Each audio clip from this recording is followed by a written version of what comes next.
पूर्णमिदं पूर्णात् पूर्णमुदच्यते पूर्णस्य पूर्णमादाय पूर्णमेवावशिष्यते। ॐ शान्ति शान्ति शान्तिः। ॐ गुरुर्ब्रह्मा गुरुर्विष्णुर्गुरुर्देवो महेश्वरः गुरुसाक्षात् परं ब्रह्म तस्मै श्रीगुरवे नमः।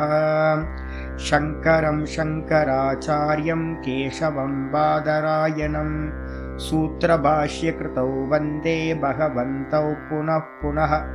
ईश्वरो गुरुरात्मेति मूर्तिभेदविभागिने व्योमवद्व्याप्तदेहाय दक्षिणामूर्तये नमः। सदाशिवसमारम्भां शङ्कराचार्यमध्यमाम् अस्मदाचार्यपर्यन्तां वन्दे गुरुपरम्पराम्। ॐ यो ब्रह्माणं विदधाति पूर्वं यो वै वेदांश्च प्रहिणोति तस्मै तं हदेवमात्मबुद्धिप्रकाशं मुमुक्षुर्वै शरणमहं प्रपद्ये। ॐ शान्ति शान्ति शान्तिः। ॐ असतो मा सद्गमय तमसो मा ज्योतिर्गमय मृत्योर्मामृतं गमय। ॐ शान्ति शान्ति शान्तिः।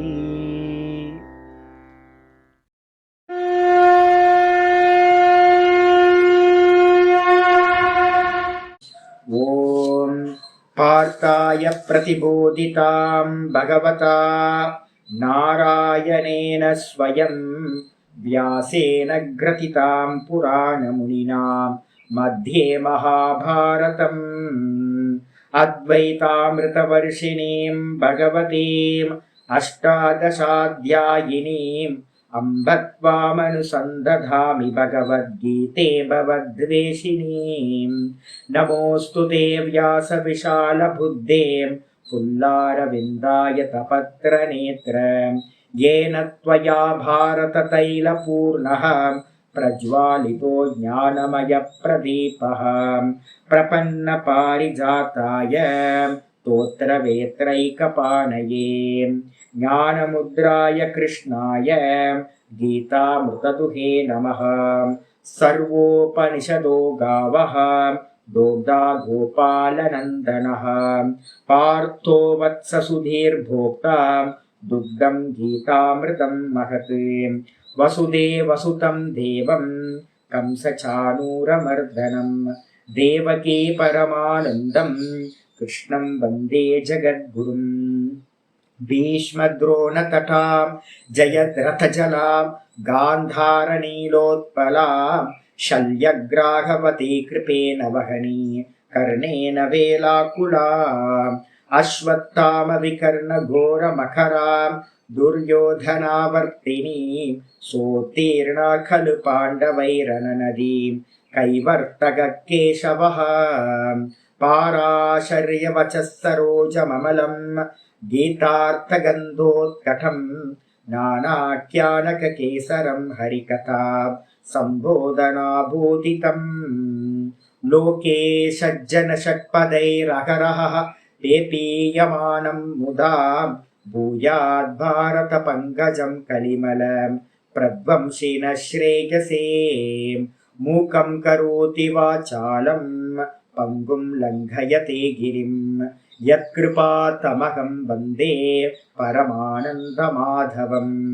यं ब्रह्मा वरुणेन्द्ररुद्रमरुतः स्तुन्वन्ति दिव्यैस्तवैः वेदैः साङ्गपदक्रमोपनिषदैः गायन्ति यं सामगाः ध्यानावस्थिततद्गतेन मनसा पश्यन्ति यं योगिनः यस्यान्तं न विदुः सुरासुरगणाः।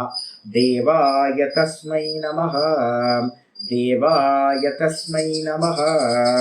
ॐ श्रीकृष्णाय परमात्मने नमः। श्रीकृष्ण कृष्ण कृष्ण। ஓம் நாராயண பரோ வியக்தாத் அண்டமவ்யக்தசம்பவம் அண்டஸ்யாந்தஸ்தினி லோகாः சப்தத்வீபா ச மேதினி. ஓம். எல்லாருக்கும் நமஸ்காரம். நம்ம பார்த்துக்கிட்டு இருக்கிறது வந்து பார்த்தீங்கன்னா பகவத்கீதையில் 4th சாப்டர் ஞான கர்ம சந்நியாச யோகம். அதுக்கான சம்மரி பார்த்துக்கிட்டு இருக்கோம். நேற்று கிளாஸில் வந்து பார்த்தீங்கன்னா 17வது ஸ்லோகம் வரைக்கும் வந்து முடிச்சிருக்கோம். 16, 17 அதுலேருந்து ஒரு பிரகரணம் ஆரம்பிக்குதுன்னு சொல்லியிருக்கேன்.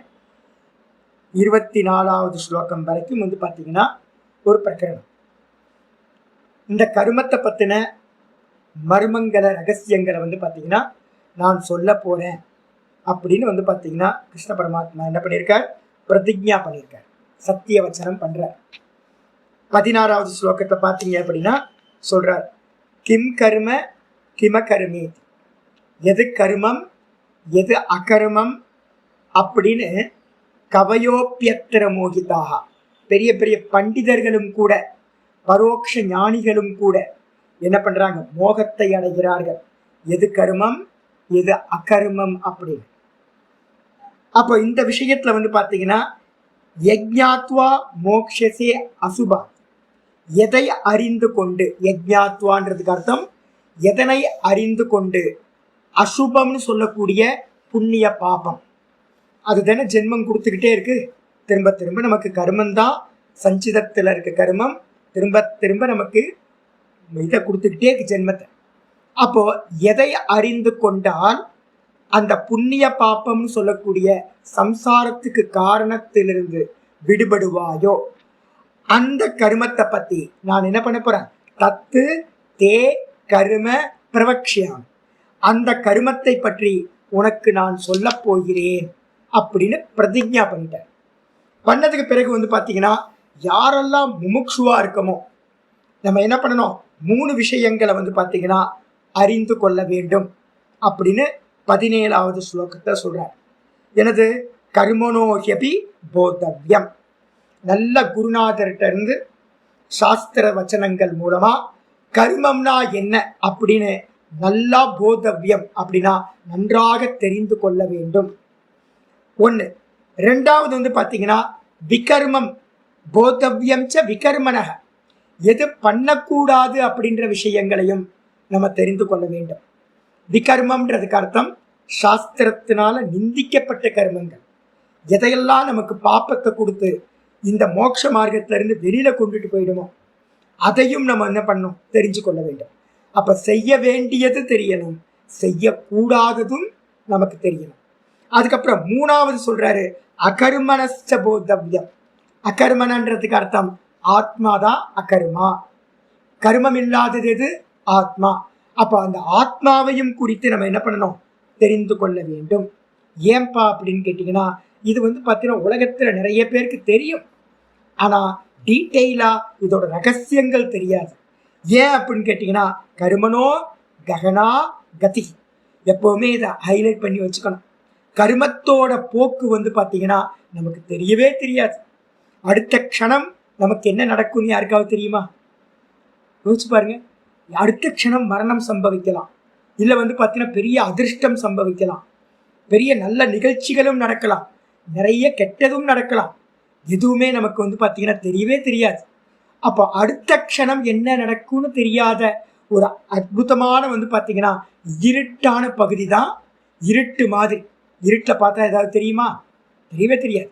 அப்போ கர்மம் என்பது வந்து பார்த்தீங்கன்னா என்ன பண்ணும்னு வந்து பார்த்தீங்கன்னா எப்படி நம்மளை கொண்டுட்டு போகும் அப்படின்னு நமக்கு யாருக்குமே தெரியாது.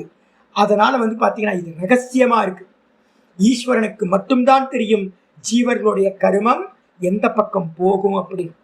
அதனால வந்து பார்த்தீங்கன்னா இதை குறித்து நம்ம என்ன பண்ணணும்? அறிந்து கொள்ள வேண்டும் அப்படின்னு ஆச்சாரியார் 17வது ஸ்லோகத்தை சொல்லி முடிச்சிருக்காரு. 18வது ஸ்லோகத்துல இருந்து இன்னைக்கு பாடம் ஆரம்பிக்குது. என்ன ஸ்லோகம்? முக்கியமான ஸ்லோகம். இந்த அத்தியாயத்துல வந்து பார்த்தீங்கன்னா இதுதான் வந்து பார்த்தீங்கன்னா நடுநாயகம். நடுநாயகம்னு அர்த்தம் மத்தியில் இருக்கிறது. இதுதான் வந்து பார்த்தீங்கன்னா மொத்த அத்தியாயத்திலையும் பிரதான ஸ்லோகம். இதுக்கு பேர் என்ன பேர் படிச்சிருக்கோம்? இந்த யோகத்துக்கு பேரு ஞான யோகம்னு பேர் வச்சிருக்கோம்.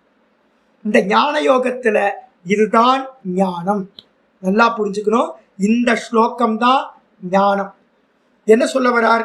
கர்மண்ய கர்மய பஷ்யே அகர்மணி ச கர்மயः சபுத்திமான் மனுஷ்யேஷு சயுக்த கிருத்ஸ்ன கர்ம கிருத்.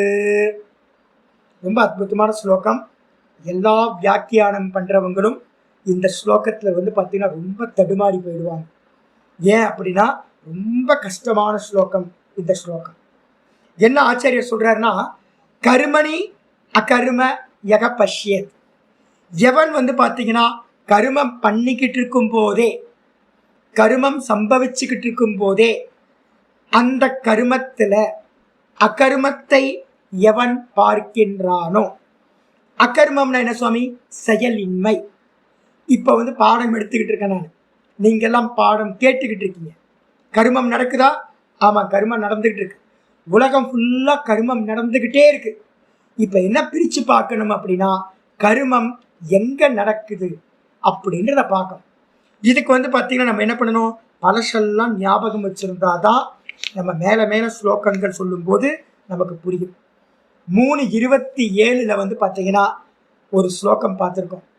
பிரகிருதே கிரியமானானி குணை கருமானி சர்வசக அகங்கார விமூடாத்மா கர்த்தா அகமிதி மன்யதே அப்படின்னு முக்கியமான ஸ்லோகம். ஆச்சாரியர் என்ன பண்ணியிருக்கார்? கிருஷ்ண பரமாத்மா 3வது அத்தியாயத்தில் சொல்லியிருக்கார், இந்த உலகத்தில் நடக்கக்கூடிய எல்லா விதமான கருமங்களும் யார் பண்றா அப்படின்னா பிரகிருதி தான் பண்ணுகின்றது. பிரகிருதினது மாயா. 3 குணங்களை உடைய மாயா எல்லா கருமத்தையும் செய்கின்றது. சத்வகுணம், ரஜோகுணம், தமோகுணம். இப்ப நம்ம பாடம் படிச்சுக்கிட்டு இருக்கோம் சத்வகுண காரியம். அப்ப என்ன அர்த்தம் கேட்டீங்கன்னா, உலகம் ஃபுல்லா ஒவ்வொரு காரியம் நடந்துகிட்டே இருக்கு. நம்மளே பார்த்தீங்கன்னா என்ன பண்ணுவோம்? சத்துவம், ரஜஸ், தமஸ்ன்னு 3 விதமான காரியங்களை டே டு லைஃப்ல பண்ணிக்கிட்டே இருக்கிறோம். அப்ப இதை எல்லாத்தையும் யார் பண்றா? 3 குணங்கள் பண்ணுது. 3 குணங்கள்னா எது? பிரகிருதி. அப்ப பிரகிருதி தான் எல்லாத்தையும் பண்ணுது. பிரகிருதியோட காரியம் எது? குணம். குணத்தோட காரியம் எது அப்படின்னா இந்த மொத்த லோகமும் பிரகிருதியோட காரியம். அப்ப நான் பார்த்தீங்கன்னா வெறும் பார்ப்பவன். நான் வெறும் பார்ப்பவன். கருமம் நடக்கிறத எல்லாத்தையும் நான் பார்த்து கொண்டிருக்கிறேன். அப்ப என்னுடைய சொரூபம் பார்த்தீங்கன்னா என்ன அப்படின்னா திரஷ்டா திருஷி மாத்திர. முக்கியமானது யோக சூத்திரத்துல ஆத்மாக்கு ஒரு லட்சணம் சொல்லுது. திரஷ்டா யாரு அப்படின்னு கேட்டீங்கன்னா, திரஷ்டா பார்த்தீங்கன்னா வெறும் பார்ப்பவன் மாத்திரம், பார்வை மாத்திரம், வெறும் கான்சியஸ்னஸ் மட்டும்தான். நான் அப்படின்றது மட்டும்தான் ஆத்மா.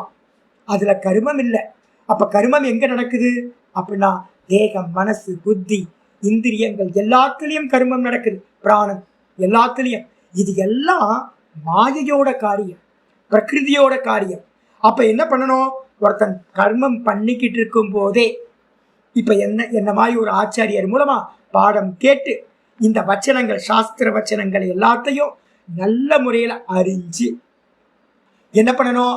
தத்துவவித்து மகாபாகு 3:28 2 ஸ்லோகங்களை இந்த இடத்துல பார்க்கணும்.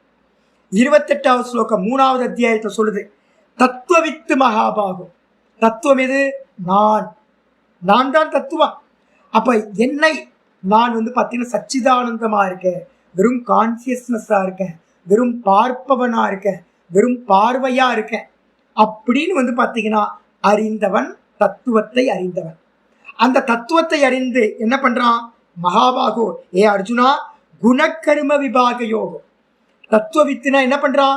தன்னை தனியா பிரிச்சு பார்க்கறான். அதே மாதிரி பார்த்தீங்கன்னா தனக்கு அந்நியமான மாயையோட காரியங்களை பிரிச்சு பார்க்கறான். அப்போ இந்த 2 தான் இந்த உலகத்துல இருக்கிறது. ஒரு காயினோட 2 பக்கம் மாதிரி. இதுல 2 ஐட்டம் தான். நான் இருக்கேன், நானுக்கு அந்நியமா இருக்க, மொத்தமும் மாயா காரியம் அப்படின்னு பார்த்தீங்கன்னா பிரித்தறிந்த தத்துவவித்து என்ன பண்றான் அப்படின்னா குணா குணேஷு வர்த்தந்த இதி மத்வா ந சஜ்ஜதே. குணங்களில் காரியம் நடந்துகிட்டு இருக்கு. குணங்களோட காரியம் எது? இந்த தேகாதிகள் எல்லாம் குணத்தோட காரியம். அப்ப குணங்களோட காரியம் தேகம், மனசு, புத்தி, இந்திரியங்கள், பிராணன் எல்லாம் தேகத்தோட காரியம், குணங்களோட காரியம். இதுல டே டு லைஃப்ல என்ன ஆயிட்டு இருக்கு? 3 குணங்கள் மாறிக்கிட்டே இருக்கு. அந்த குணங்களுக்கு ஏற்ற மாதிரி இந்த காரியமா இருக்கக்கூடிய தேகாதிகள் காரியத்துல பண்ணிக்கிட்டு இருக்கு. அப்படின்னு அறிந்து நான் எதையும் பண்ணவில்லை, நான் அகர்த்தாவா இருக்க, பார்ப்பவனா இருக்க அப்படின்னு தத்துவத்தை அறிந்தவன் என்ன பண்றான்? அந்த கருமங்களோடு சம்பந்தப்படுவதில்லை அப்படின்னு 3:27, 3:28 இந்த 2 ஸ்லோகங்களை பாத்தீங்கன்னா நம்ம பார்த்துக்கணும். அதுக்கப்புறம் பாத்தீங்கன்னா முக்கியமான ஸ்லோகம் இருக்கு. நம்ம எப்படி இருக்கோம்? இப்ப நம்ம எப்படி இருக்கோம்? அந்த 3:27 சொல்லுது, அகங்கார விமூடாத்மா கர்த்தா அகமிதி மன்னியது. அகங்காரம்னா விவேகம் இல்லை, விமூடாத்மா. விவேகம் இல்லாதவன் என்ன பண்றான்? தேகத்தையும் மனசு, புத்தி, இந்திரியங்களையும் தன்னையும் பிரிச்சு பார்க்காம இதோட சிங்காய் நான் தேகம், நான் மனசு, நான் இந்திரியங்கள், நான் புத்தி, நான் பிராணன் அப்படின்னு இதோட எல்லாத்தையும் பாத்தீங்கன்னா சிங்கனைஸ் பண்ணி நம்ம பாத்தீங்கன்னா அபிமானத்தை அடைஞ்சு நம்ம என்ன பண்றோம்? தேகம், மனசு, புத்திலாம் பண்ற கர்மத்தை நான் பண்றேன்னு நம்ம என்ன பண்றோம்? அகங்கார விமூடாத்மா, அகங்காரம் பிடிச்ச இந்த விமூடாத்மா முட்டாள் என்ன பண்றான் அப்படின்னு கேட்டீங்கன்னா தன்னை கர்த்தா என்று நினைத்துக் கொள்கிறான். அப்ப என்ன அர்த்தம்? பிரகிருதியில நடக்கக்கூடிய கருமங்களை தான் மேல ஏத்தி வச்சுக்கிட்டு நம்ம பார்க்கிறோம். அப்ப நம்ம பார்க்கிறோமா அப்படின்னா நம்மளுடைய பார்வை எல்லாமே தப்பான பார்வை.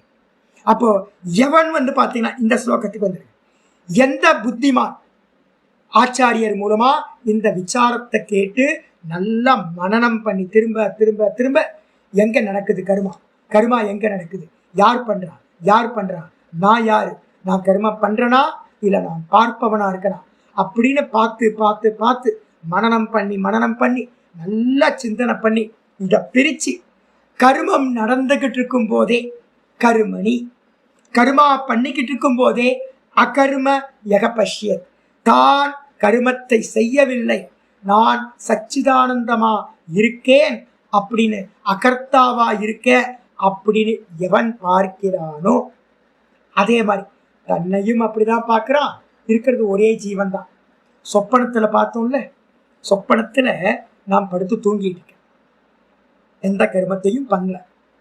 அங்க பாத்தீங்க அப்படின்னா ஒரு சொப்பனம் சம்பவிச்சது, அதுல ஏகப்பட்ட ஆக்ஷன். அந்த இடத்துல எனக்கும் ஒரு கேரக்டர் கிடைச்சது, என்னை சுத்தி அநேக கேரக்டர் இருக்கு, எல்லாம் பாத்தீங்கன்னா ஆக்ஷன் இருக்கு. ஒரு காத்து வீசுது, ஒரு நதி ஓடிக்கிட்டு இருக்கு, எல்லா மரம்லாம் பாத்தீங்கன்னா சலனமாகுது, எல்லாத்துலேயும் ஆக்ஷன் பார்க்கணும். எல்லா மனிதர்களும் போறாங்க வராங்க. என்னுடைய கேரக்டரை நான் யாரை பார்க்கறேனோ அதுவும் பாத்தீங்கன்னா காரியத்தை பண்ணுது.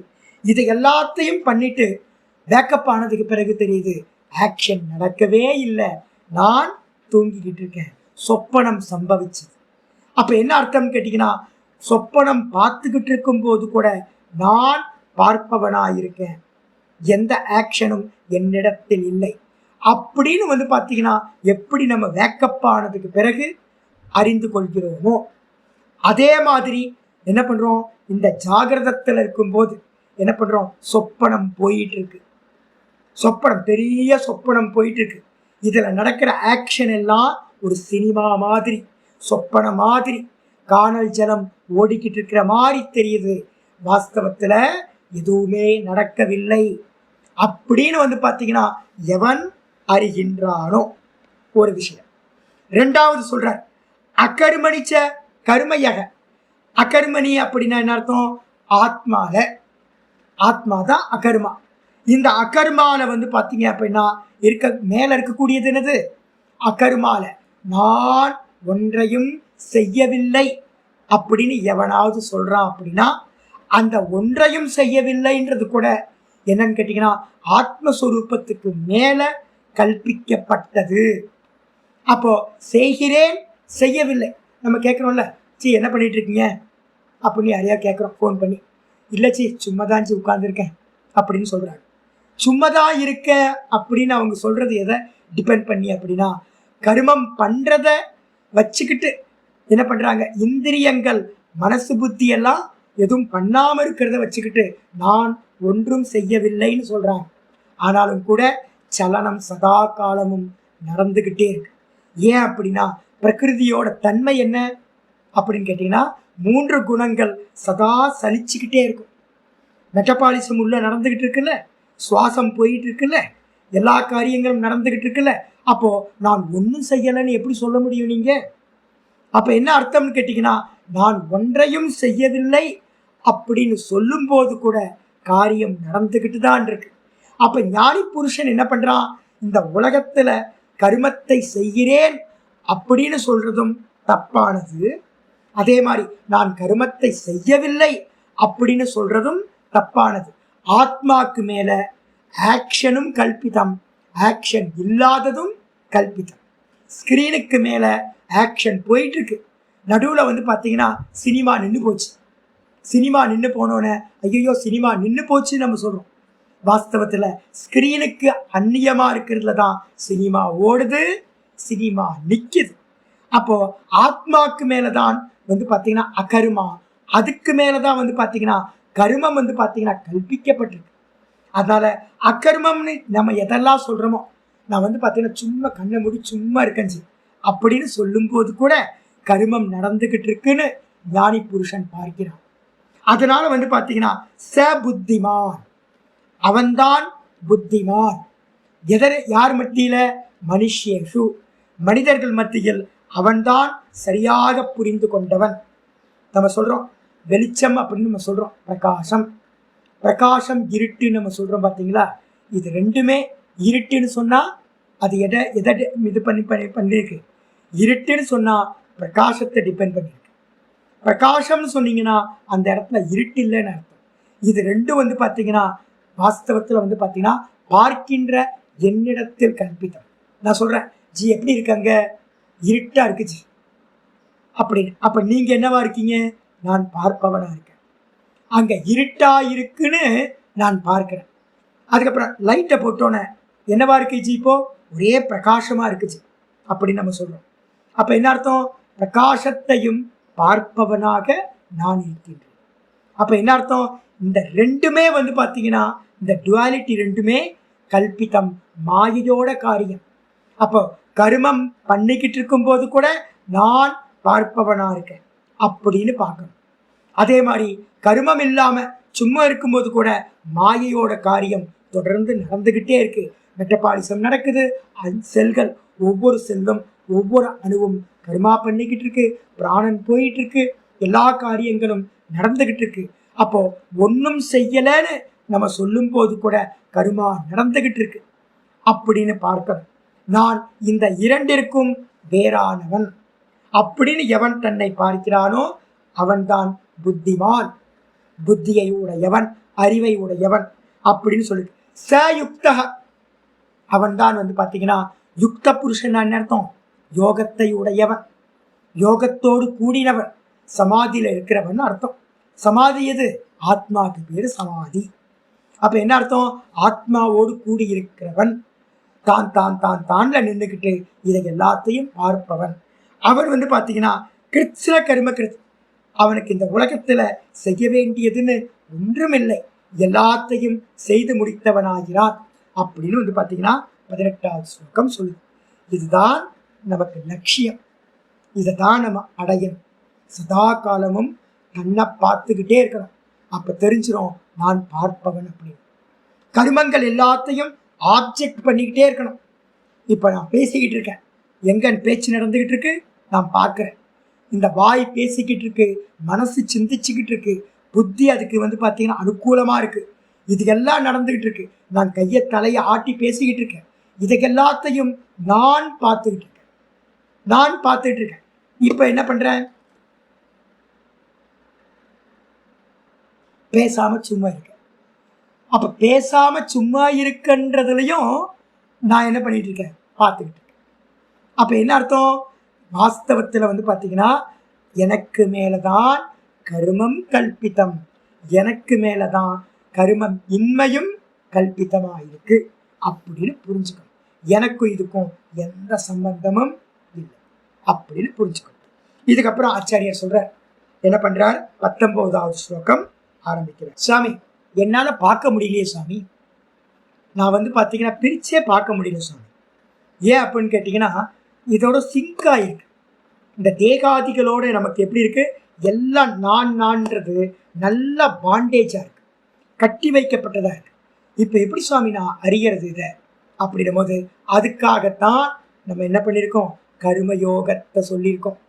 ஆச்சாரியர் சொல்றார் 19வது ஸ்லோகம், யஸ்ய சர்வே சமாரம்பாஹ காமசங்கல்ப வர்ஜிதாஹ, யஸ்ய சர்வே சமாரம்பாஹ காமசங்கல்ப வர்ஜிதாஹ ஞானாக்னி தக்த கர்மாணம் ஞானாக்னி தக்த கர்மாணம் தமாகு பண்டிதம் புதாஹ தமாகு பண்டிதம் புதாஹ. ஆச்சாரிய சொல்றார், யஸ்ய எவனுக்கு பார்த்தீங்கன்னா சர்வே சமாரம்பாக எல்லா கருமங்களும் காமசங்கல்ப வர்ஜிதாக காமமில்லாத விஷயமா ஆகிவிட்டதோ, சர்வ சங்கல்பங்கள் இல்லாத எல்லா இப்போ நம்ம பண்ணும் போதே என்ன பண்ணுறோம், ஒரு லாபத்தையும் ஒரு இதை எதிர்பார்த்து பண்ணிக்கிட்டு இருக்கோம். இதை பண்ணுனா இது கிடைக்கும், இதை பண்ணுனா அது கிடைக்கும் அப்படின்னு எந்த கர்மம் பண்ணும் போதும் ஒரு பலனை உத்தேசம் பண்ணி தான் நம்ம எல்லாத்தையும் பண்ணிக்கிட்டு இருக்கோம்.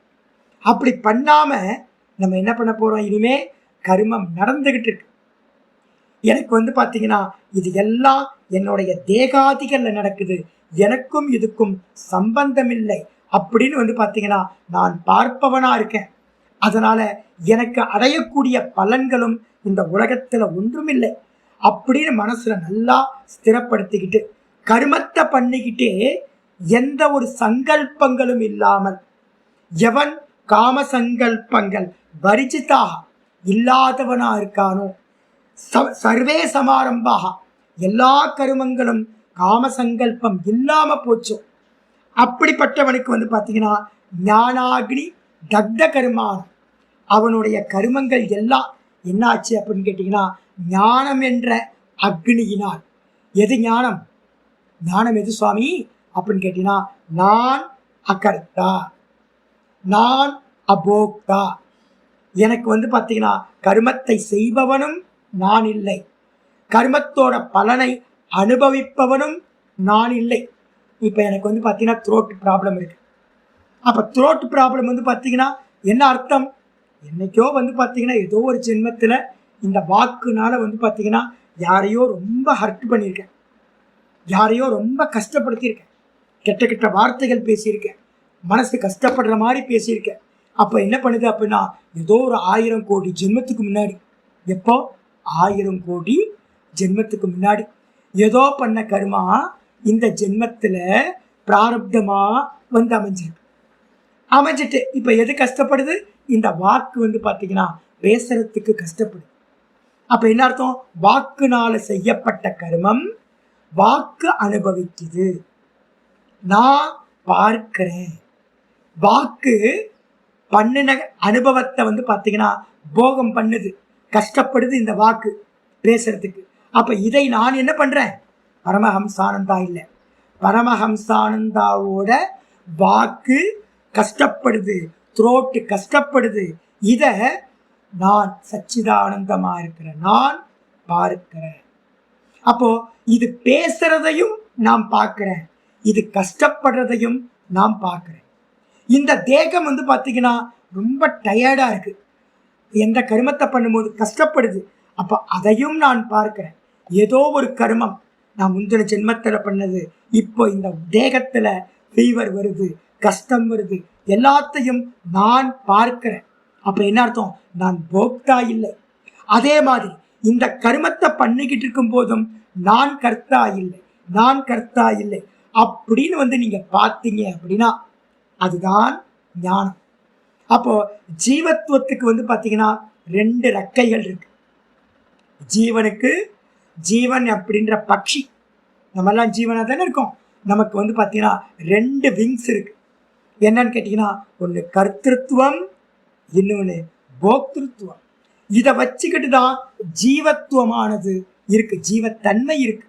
அப்போ நம்ம என்ன பண்ணிட்டோம், நான் கர்த்தா இல்லை அப்படின்னு கர்த்திருவத்தை தூக்கி போட்டுட்டு, நான் போக்தாவும் இல்லை அதையும் தூக்கி போட்டு, நான் பார்ப்பவனா சச்சிதானந்தமா இருக்க அப்படின்னு ஒருத்தனுக்கு ஞானம் உண்டாச்சுன்னா, அந்த ஞானம் என்ன பண்ணும் அப்படின்னா எல்லா கருமத்தில் இருக்கக்கூடிய சம்பந்தத்தையும் இல்லாமல் பண்ணிவிடும். எனக்கும் கருமத்துக்கும் எந்த சம்பந்தமும் இல்லை. இதுவரைக்கும் எதெல்லாம் நடந்துச்சோ, இப்ப என்னெல்லாம் நடந்துகிட்டு இருக்கோ, இதுக்கும் எனக்கும் சம்பந்தம் இல்லை. இது எல்லாத்தையும் பிரகிருதி பண்ணுது, எனக்கு இதுக்கு சம்பந்தம் இல்லை அப்படின்னு அறிந்து கொள்கின்ற ஞானத்தினால், அந்த ஞானம் எப்படிப்பட்டது? அக்னி. அந்த அக்னியினால இவனுடைய எல்லா கருமங்களும் என்னாவது எரிந்து சாம்பலாகிறது. ஞான அக்னி தக்த கருமா. அப்படிப்பட்ட ஞானத்தினால் எல்லா கருமங்களையும் எரித்தவனை என்ன பண்றாங்க? தம் ஆகுகு பண்டிதம் புதாகா. அவனை புத்திசாலிகள் என்ன பண்றாங்க? பண்டிதன், ஞானி அப்படின்னு சொல்கிறார்கள். அப்ப என்ன பண்ணணும்? முதல் ஸ்டெப்பு நான் ஏற்கனவே சொல்லியிருக்கேன். 3வது அத்தியாயத்தில் 8, 9, 19, 30 4 ஸ்லோகங்கள் எப்பவுமே ஞாபகம் வச்சுக்கணும். 8வது 3:8 சொல்லுது கருமத்தை பண்ணு. அப்ப நீங்க என்ன பண்ணணும்? உங்க கருமத்தை எஸ்கேப் ஆகக்கூடாது, விட்டுட்டு போயிடக்கூடாது. சும்மா இருக்கிறேன் பண்ணாதீங்க, கருமத்தை முதல்ல பண்ணுங்க. 8வது அத்தியாயம் 8வது ஸ்லோகத்தில் சொல்லுது. அதுக்கப்புறம் 9வது ஸ்லோகத்தில் 3:9 சொல்லிச்சு. என்ன சொல்லிச்சு அப்படின்னா, கருமத்தை என்ன பண்ணணும்? யஜ்யமா பண்ணணும். யஜ்யம் இல்லாம நீங்க பார்த்தீங்கன்னா கருமத்தை பண்ணினீங்கன்னா என்ன பண்ணும்? யஜ்ஞார்த்தம் யஜ்ஞார்த்தாத் கருமனோன் எத்திர லோக்கோயம் கருமபந்தன. நீங்க யஜ்யமா பண்ணல அப்படின்னா கரும பந்தத்துல திரும்ப திரும்ப மாட்டிக்கிட்டே இருப்போம். எத்தனை கோடி ஜென்மம் தெரியாது, போயிட்டே இருக்கும். அதனால ஒரே ஒரு பாசிபிலிட்டிஸ், கருமத்தை பண்ணணும், அந்த கருமத்தை யஜ்யமா பண்ணணும். யஜ்யமா பண்ணலைன்னா இந்த உலகத்தில் இருக்கிற சர்வ ஜீவர்களும் கர்ம பந்தத்தை அடைஞ்சிடும். அதனால என்ன பண்ணணும்? ததர்த்தம் கர்ம கௌந்தேய முக்த சங்க சமாச்சார ஆச்சாரியா சொல்லியிருக்கார் 3:9. அதனால நீ என்ன பண்ணு? கர்மத்தை பார்த்தீங்கன்னா யஜ்யமா பண்ணு. எப்படி பண்ணணும் அப்படின்னு கேட்டீங்கன்னா, முக்த சங்க சமாச்சார. நான் கர்மத்தையில் இருக்கக்கூடிய பலன்களை விட்டுட்டு எனக்கு எந்த பலனும் வேணாம், ஈஸ்வரார்ப்பணம் அப்படின்னு கர்மத்தை பார்த்தீங்கன்னா பண்ணணும். அப்போ 2 ஸ்டெப், கர்மத்தை பண்ணணும், அதுக்கப்புறம் கர்மத்தை ஈஸ்வரார்ப்பணமா பண்ணணும். அதுக்கு பேர் தான் யஜ்யம்னு பேர். அதுக்கப்புறம் 19 ஸ்லோகம் சொல்லிச்சு. 3:19 எப்படி யஜ்யத்தை பண்றது சுவாமி அப்படின்னு வரும்போது, தஸ்மாத் அசக்த சததம் காரியம் கர்ம சமாச்சாரம். ஆகையினால் ஹே அர்ஜுனா, நம்மளாம் அர்ஜுனன் தானே, ஹே அர்ஜுனா என்ன பண்ண? சததம் எல்லா காலத்திலையும் கர்மத்தை பார்த்தீங்கன்னா என்ன பண்ண? காரியம் கர்ம சமாச்சார அசக்தகசன். எப்படி அப்படின்னா அசக்தனா இருந்து கொண்டு. அசக்தனா என்ன அர்த்தம்? இதோடையும் அட்டாச்மெண்ட் இல்லாம, எல்லாம் போய் சினிமா எல்லாம் போயிட்டு இருக்கு, சொப்பனத்தில் போயிட்டு இருக்கு. சொப்பனத்தில் எது வந்தா என்ன? சொப்பனத்தில் 1000 கோடி லாட்டரியில் விழுந்தாலும் சரி, இல்லை சொப்பனத்தில் பிச்சைக்காரனா கோயில் வாசலில் பிச்சை எடுத்துக்கிட்டு இருந்தாலும் சரி, வேக்கப் ஆனதுக்கு பிறகு நீங்கள் கோட்டீஸ்வரனும் இல்லை, நீங்கள் பார்த்தீங்கன்னா பிச்சைக்காரனும் இல்லை. அதே மாதிரி இது எல்லாம் சொப்பனம் அப்படின்னு இது எல்லாத்துலேயும் பார்த்தீங்கன்னா எந்த அட்டாச்மெண்ட்டும் இல்லாமல் எது கேரக்டரோ அது சும்மா சொப்பனத்தில் போயிட்டு இருக்கு. பகவான் பார்த்தீங்கன்னா இதோ ட்ராமா பண்ணிட்டு இருக்கார் அப்படின்னு பார்த்தீங்கன்னா அசக்தோகி ஆச்சரன் கர்ம. எவன் கர்மத்தோடு பார்த்தீங்கன்னா சம்பந்தம் இல்லாமல் இருக்கானோ அவன் என்னாகிறான்? பரமாப்னோதி புருஷன். அந்த புருஷன் பரமாத்மாவை அடைகிறான். அப்போ என்ன அர்த்தம்? முதல்ல கர்மம் பண்ணணும், அதை யஜ்யமா பண்ணணும். யஜ்யம்னா என்ன அர்த்தம் அப்படின்னு கேட்டிங்கன்னா கர்ம பலன்களோடு ஆசை இல்லாமல் பண்ணணும் சொல்லியாச்சு. அதுக்கு மட்டும் இல்லை, அடுத்த ஸ்டெப்பு போகுது. 30வது ஸ்லோகம் 3:30 அதில் சொல்லுது என்னன்னு கேட்டீங்கன்னா, தஸ்மாத்வமின் 3:30 பார்த்தீங்கன்னா ரொம்ப அற்புதமான ஸ்லோகம். என்னன்னு கேட்டீங்கன்னா, மய சர்வாணி கருமாணி சந்யஸ்யாத்ம சேதசா நிராஷிர் நிர்மமோ பூத்வா யுத்தியஸ்வ விகதஜ்வர 3:30 சொல்லுது. ரொம்ப தெளிவா சொல்லுது. முதல்ல கர்ம பலன தியாகம் பண்ணினேன். அதுக்கப்புறம் கொஞ்ச நாள் கழிச்சு பிராக்டிஸ் ஆக ஆக அதுக்கப்புறம் என்ன பண்ணணும், ஒரு கையை விட்டுட்டு சைக்கிள் ஓட்டுனேன். அதுக்கப்புறம் 2 கையையும் விட்டுட்டு சைக்கிள் ஓட்டு. எப்படி அப்படின்னா கர்மத்தையே நான் பண்ணவில்லை. அப்ப யார் பண்றா? உள்ள இருந்துகிட்டு அந்த பரமாத்மா அந்தர்யாமி அவர்தான் பண்றார் எல்லாத்தையும். பிராண ரூபத்தில் இருக்கிற அந்தர்யாமி என்ன பண்றார்? பேசு பேசு, லீவ் போடாத. லீவ் போட்டா பார்த்தீங்கன்னா யஜ்யம் நின்றோம். இந்த ஞான யஜ்யம் நடந்துட்டு இருக்குல்ல, காலையில எந்திரிச்சோன்னே இன்னைக்கு வாய்ஸ் வருமா வராதா தெரியலையே, பரவாயில்ல வாய்ஸ் எல்லாம் வரும், நீ போய் கிளாஸ் எடு அப்படின்னு உள்ள இருந்து அந்த பரமாத்மா தான் என்ன பண்ற, உள்ள இருந்து தூண்டி இந்த கர்மத்தை பண்ற. அப்ப பரமஹம்சானந்தா பாடம் எடுக்கல. பரமஹம்சானந்தான்ற இந்த தேகம் ஒரு இன்ஸ்ட்ருமெண்ட். யார் ஆப்ரேட் பண்றா? உள்ள இருக்கிற அந்தர்யாமி அந்த பரமாத்மா என்ன பண்றார்? உள்ள இருந்துகிட்டு பேசு பேசுன்னு உள்ள இருந்து சப்தங்களை எல்லாத்தையும் எடுத்து கொடுத்துக்கிட்டே இருக்கார். இந்த வாய் பேசிக்கிட்டே இருக்கு. அப்போ எல்லா கர்மங்களையும் இதே மாதிரி என்ன பண்ணணும்? நாம் பண்ணல, உள்ள இருக்கிற பரமாத்மா பண்றார். நாம் பண்ணல, உள்ள இருக்கிற பரமாத்மா பண்றார் அப்படின்னு நான் வெறும் நிமித்த மாத்திரமா இருக்கேன் அப்படின்னு திரும்ப திரும்ப திரும்ப இதையே கொண்டுட்டு வந்துட்டு என்ன பண்ணணும்? மயி சர்வாணி கருமானி, எல்லா கருமங்களையும் சர்வாணி கருமானி, மனசுல பண்ற கருமா, இந்த வாக்குல பண்ற கருமா, இந்த தேகத்துல பண்ற கருமா, 3த்துல கர்மம் பண்றோம். இந்த எல்லா கருமங்களையும் என்ன பண்ணணும்? மயி பரமாத்மாவா இருக்கிற என்னிடத்துல சன்யசிய. சன்யசியன் என்ன அர்த்தம்? தூக்கி அந்த பரமாத்மா மேல போட்டணும். போட்டுட்டு நம்ம வெறும் இன்ஸ்ட்ருமெண்ட் அப்படின்னு நினைச்சுக்கிட்டு என்ன பண்ணணும்? அத்தியாத்ம சேத்தசா. அத்தியாத்ம சேத்தஸ்னா என்ன அர்த்தம்? பரமாத்மாவையே சிந்தனை பண்ணிக்கிட்டு எல்லா கருமங்களும் அவன் பண்றான்ற எண்ணத்தோடு நிராஷீர், எந்த ஆசையும் இல்லாம. ஏன் ஆசைப்படக்கூடாது அப்படின்னு கேட்டீங்கன்னா, ஆசைப்பட்டு நீங்க அடைகிற வஸ்துக்கள் எல்லாமே சொப்பன வஸ்துக்கள், பொய்யானது.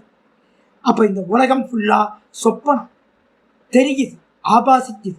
அப்போ நீங்க எதை ஆசைப்பட்டாலும் அது ஆபாச மாத்திரம், எதை அடைஞ்சாலும் உண்மையானது இல்லை.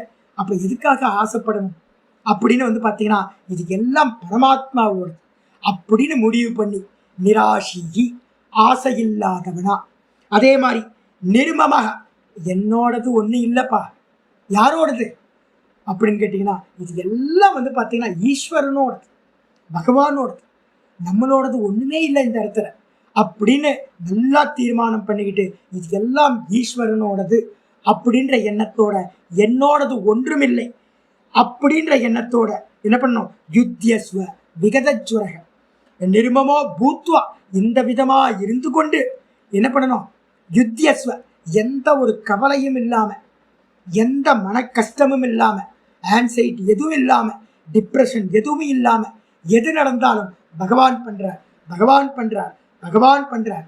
எது கிடைச்சாலும் இது சொப்பனம், இது சொப்பனம், இது பிரசாதம், இது பிரசாதம் அப்படின்னு எவன் இது பண்றானோ விகதஜ்வரக, இந்த விதமா யுத்தியஸ்வ, யுத்தத்தை நீ என்ன பண்ண பண்ணுவாயாரு அப்படின்னு சொல்லியாச்சு. இந்த விதமா பண்றது தான் பார்த்தீங்கன்னா ஞானாக்னி. இந்த ஞானத்தினால பார்த்தீங்கன்னா மெதுவா மெதுவா மெதுவா எவன் பண்றானோ அதுக்கு அடுத்த ஸ்டெப் வந்துடும். என்ன ஆயிடுறான்? கருமங்கள் உண்மையிலேயே சம்பவிக்கலை. அப்ப 3வது அத்தியாயத்துல சொல்லப்பட்ட இது எல்லாத்தையும் பண்ணிக்கிட்டே அடுத்த ஸ்டெப்பு போறான். அடுத்த ஸ்டெப்பு பகவானும் பண்ணல. நம்ம பார்த்தோம்ல, சாத்துர்வர்ணியம் மயா சிருஷ்டம் குணக்கரும விபாக்ஷக. என்னது? அப்ப சாத்துர்வர்ணம் 4 வர்ணங்களுடைய இந்த சிருஷ்டியை நான் என்ன பண்ண படைச்சேன். ஆனா பார்த்தீங்க அப்படின்னா இந்த சிருஷ்டியை படைச்சிட்டு பார்த்தீங்க அப்படின்னா வாஸ்தவத்தில் பார்த்தீங்கன்னா நான் பார்த்தீங்கன்னா படைக்கவே இல்லை. எப்படிப்பட்டவன்? தஸ்ய கர்த்தாரம் அபிமாம் வித்தி அகர்த்தாரம் அவ்யயம். இந்த 4வது அத்தியாயத்தை 13 பார்த்தோம். பகவான் படைச்சார், ஆனா வாஸ்தவத்துல அவர் அகர்த்தாவா தான் இருக்கார். ஐயோ, முந்தின ஸ்டெப் நம்ம சொன்னமே, பகவான் தான் எல்லாம் பண்றார், பகவான் தான் எல்லாம் பண்றார் அப்படின்னு பார்த்துட்டு ஒரு குருநாதர் கிடைக்கிறார். வாஸ்தவத்துல பகவானும் ஒன்றும் பண்ணலை.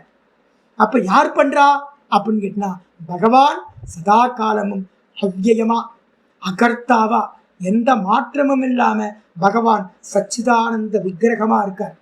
ஐயோ அப்ப பகவானும் பண்ணலன்னா யார் பண்றா சுவாமி அப்படின்னா பிரகிருதியை கிரியமான எல்லாத்தையும் இந்த மாயாதான் பண்ணுது. அப்ப என்ன அர்த்தம்? நானும் கர்மா பண்ணல, பகவானும் கர்மா பண்ணல, நானும் சச்சிதானந்தமா பார்ப்பவனா இருக்கேன், பகவானும் சச்சிதானந்தமா இருக்கார், ரெண்டு பேரும் வேற வேற இல்லை. அப்ப யார் பண்றா? இந்த மாயாஜாலம் எல்லாம் மாயா பண்ணுது. இது எல்லாம் சினிமா. இந்த சினிமா சொப்பனம் மாதிரி மாயையினால் உண்டு பண்ணப்பட்டது தெரியுது அப்படின்ற ஞானம் ஒருத்தனுக்கு உண்டாகுது. அப்ப என்ன பண்ணணும்? ஸ்டெப்ஸ் இருக்கு. கர்மா பண்ணணும், அதுக்கப்புறம் யஜ்ஞமா பண்ணணும், அதுக்கப்புறம் கர்மத்தை ஈஸ்வரனிடத்துல போடணும், அதுக்கப்புறம் ஈஸ்வரனும் கர்மா பண்ணலன்னு அறியணும். இதுதான் ஞானம். இந்த ஞானத்தினால பார்த்தீங்கன்னா நம்முடைய கருமங்கள் மிச்சமில்லாமல் என்னாகும்? நஷ்டத்தை அடையும், எரிஞ்சு சாம்பலா போகும் அப்படின்னு சொல்லியாச்சு. சொன்னதுக்கு பிறகு 20வது ஸ்லோகம். யாரெல்லாம் கிரகஸ்தாசிரமத்தில் கமிட்மெண்ட்டில் இருக்கீங்களோ, போக முடியல சுவாமி, சன்னியாசம் எடுத்துக்க முடியல, ஒய்ஃப் இருக்காங்க, என்னை நம்பி தான் இருக்காங்க, நான் போயிட்டேன் அப்படின்னா நடுத்தருவில் நிற்பாங்க, யாரும் இருக்க முடியாது. நிறைய பேருக்கு அப்படி தானே, ஒய்ஃபை விட்டுட்டு வர முடியாது. நிறைய பேருக்கு நான் ஏகாந்தமாக இருக்கல சுவாமி, ஆனால் ஹஸ்பண்டுக்கு யார் பாப்பா? ஹஸ்பண்டுக்கு நல்லது கெட்டதுன்னா யார் பார்க்க முடியும்? நான் மட்டும்தான் இருக்கேன், பையன் அமெரிக்காவில் இருக்கான், அவன் பாட்டுக்கு அவன் ரெக்க முளைச்சி போயிட்டான். ஒவ்வொருத்தரும் அவங்கவுங்க ஜீவனத்தை பார்க்க போயாச்சு.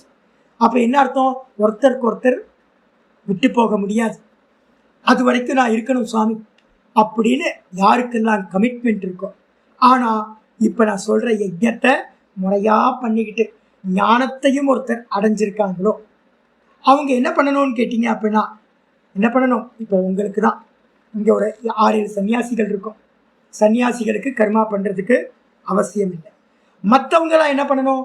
ஆச்சாரியர் சொல்கிற 20வது ஸ்லோகத்தில், த்யக்த்வா கர்மபலா சங்கம் நித்ய திருப்தோ நிராசிரய கர்மன் யபிப்ரவருத்தோபி நைவ கிஞ்சித் கரோதி சஹா.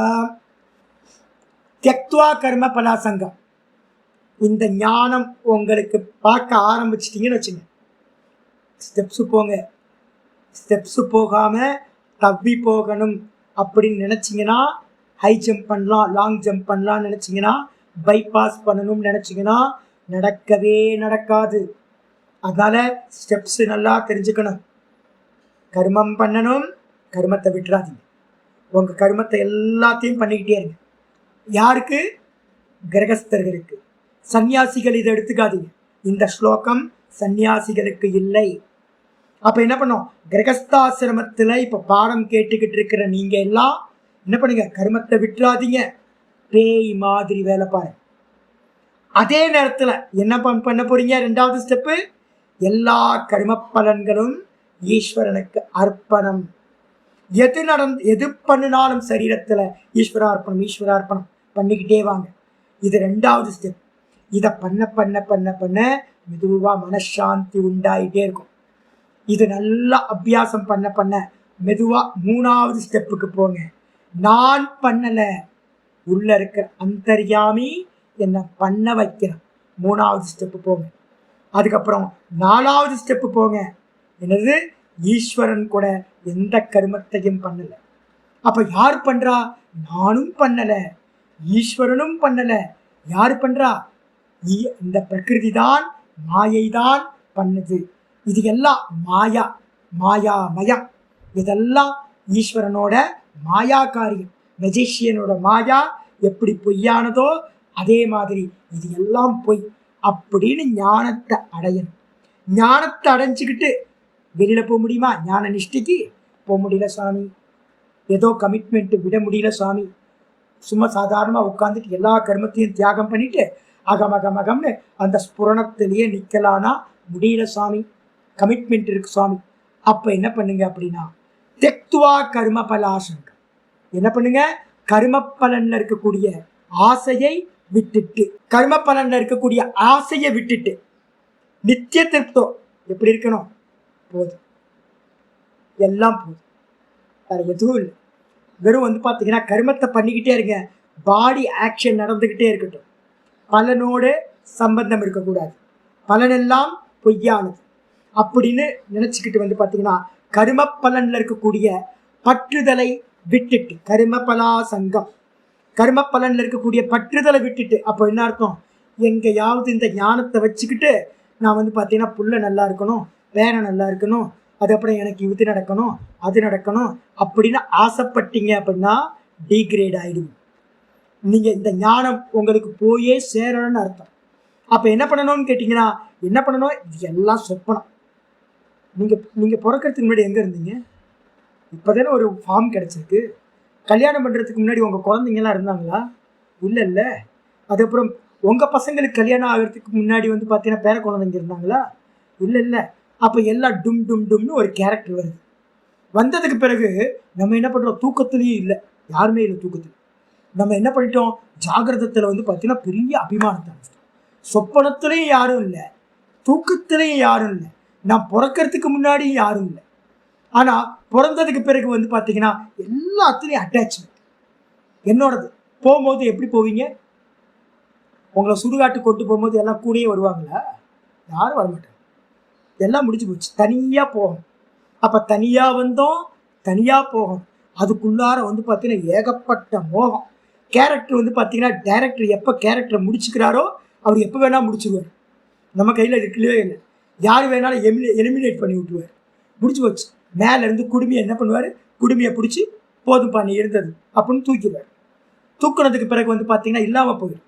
அப்போ இதெல்லாம் தெரிஞ்சுக்கிட்டு, இதுக்கெல்லாம் சொப்பனம்னு புரிஞ்சுக்கிட்டு என்ன பண்ணணும்னு கேட்டிங்கன்னா, எதுலேயுமே அட்டாச்மெண்ட் இல்லாமல் எது நடந்தாலும் திருப்தோகம் திருப்தோகம் திருப்தோகம், பூர்ணோகம் பூர்ணோகம் பூர்ணோகம், நான் பூரணமாக சச்சிதானந்த பிரம்மமாக தான் இருக்கேன், நான் பார்ப்பவனாக இருக்கேன். இது எல்லாம் சினிமா. இதில் எல்லாம் வந்து பார்த்தீங்கன்னா குறை நிறைகள் எது இருந்தாலும் அது எதுவுமே என்னை பாதிக்காது அப்படின்ற எண்ணத்தோட நித்திய திருப்தனா எப்பவும் வந்து பார்த்தீங்கன்னா திருப்தியோட யோசிச்சு பார்த்தீங்கன்னா தெரியும். நான் நிறைய பேர் வந்து ரொம்ப லோ லெவலில் இருக்கிற அன்னாடும் காட்சிகளை வந்து பார்த்தீங்கன்னா பார்த்துட்டு இருக்கேன். நிறைய பேர் வந்து பார்த்தீங்கன்னா போதும் போதுன்றாங்க. இல்லவே இல்லை, அவங்களுக்கு நீடு இருக்குது, ஆனாலும் வந்து பார்த்தீங்கன்னா போதும் சாமின்றாங்க. அப்போ அந்த திருப்தி வந்து பார்த்தீங்கன்னா அதுதான் வந்து பார்த்தீங்கன்னா ஞானத்தோட அடையாளம். நித்திய திருப்தனா இருந்துக்கிட்டு நிராசிரிய நம்ம டிபெண்ட் பண்ணியிருக்கோம்ல. எதை டிபெண்ட் பண்ணியிருக்கோம், இது இருந்தாதான். கரண்ட் இல்லைன்னா என்னால் இருக்க முடியாது, ஏசி இல்லைன்னா என்னால் தூங்க முடியாது, ஃபேன் இல்லைன்னா என்னால் இருக்க முடியாது, எனக்கு இப்படி இருக்கணும் அப்படி இருக்கணும் அப்படின்னு நிறைய கண்டிஷன் வச்சுருக்கோம். இந்த கண்டிஷன் எல்லாம் பொய்யானது. அப்போ என்ன பண்ணணும், எதையும் டிபெண்ட் பண்ணாமல் பார்க்கின்ற எனக்கு எதுவுமே தேவையில்லை. பார்க்கின்ற நான் வந்து பார்த்தீங்கன்னா என்னையே சார்ந்தவன், நான் என்னுடைய மகிமேல தான் நான் இருக்கேன், எனக்கு எந்த டிபெண்டன்சியும் இல்லை. ஃபஸ்ட்டு பர்சனை டிபெண்ட் பண்ணி தான் இது எல்லாம் இருக்குது. இது எல்லாம் சொப்பனம். பார்ப்பவனை டிபெண்ட் பண்ணி தான் சொப்பனங்கள் இருக்குது.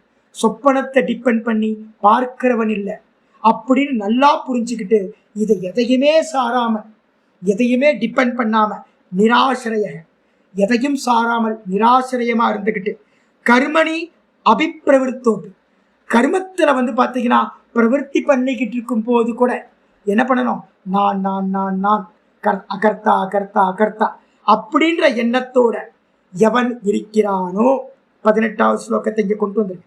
கர்மத்தில் ஈடுபட்டுக்கிட்டு இருக்கும்போது கூட நான் கர்மத்தை செய்யவில்லை, நான் கர்த்தா இல்லை போக்தா இல்லை அப்படின்னு எவன் இருக்கானோ அவன் என்ன பண்ணுறான், நைவ கிஞ்சித் கரோதி சக. அவன் கர்மத்தை பண்ணிக்கிட்டு இருக்கும்போது கூட வாஸ்தவத்தை வெளியில் இருக்கிறவங்க சொல்லுவாங்க, என்ன பண்ணுவாங்க, அவர் கர்மத்தை பண்ணுறாரு அப்படின்னு. ஆனால் உள்ளே இருக்கிற நீங்கள் என்ன பண்ணுறீங்க, நான் அகர்த்தா, நான் அபோக்தா, நான் பார்ப்பவன் அப்படின்ற எண்ணத்தில் இருக்கீங்க.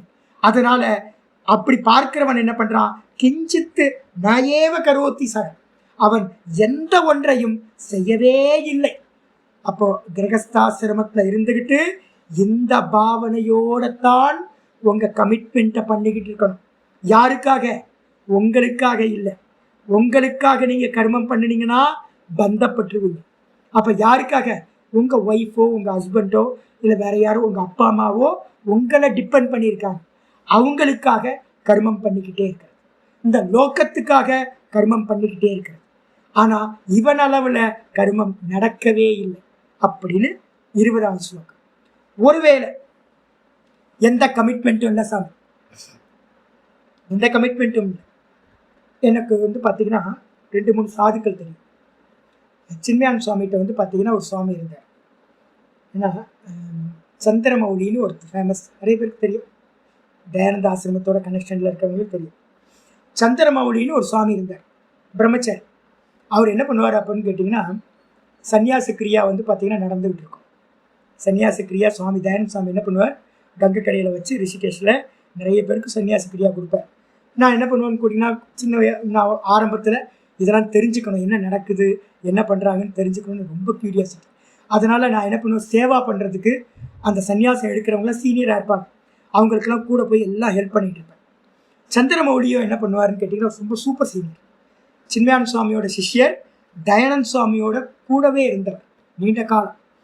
அவர் என்ன பண்ணுவார், என் கூடயே இருப்பார், கூடயே இருந்து எல்லாத்தையும் பண்ணுவார். ரொம்ப க்ளோஸ் நானும் அவரும்.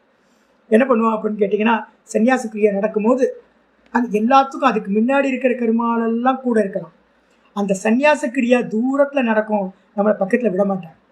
அது நடக்கும்போது இங்கே சுவாமி சொல்லுவார், பாரு இவன் கண்டவனும் சன்னியாசம் எடுத்துகிட்டு இருக்கான் பாரு, எதையுமே தியாகம் பண்ணல அப்படின்னு திட்டிக்கிட்டே இருப்பார் சந்திரமௌலி.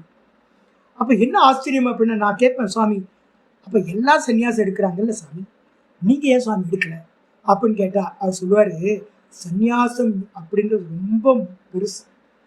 சந்நியாசம் பண்ணிட்டு பார்த்தீங்கன்னா வீட்டோட கனெக்ஷன் வச்சுக்கிறது, எனக்கு கமிட்மெண்ட் எல்லாம் இருக்குது அப்படின்னு வீட்டோட கனெக்ஷன் வச்சுக்கிறது சந்நியாசம் இல்லைப்பா. எனக்கு அம்மா இருக்காங்க, அம்மா ஒத்தையாக இருக்காங்க.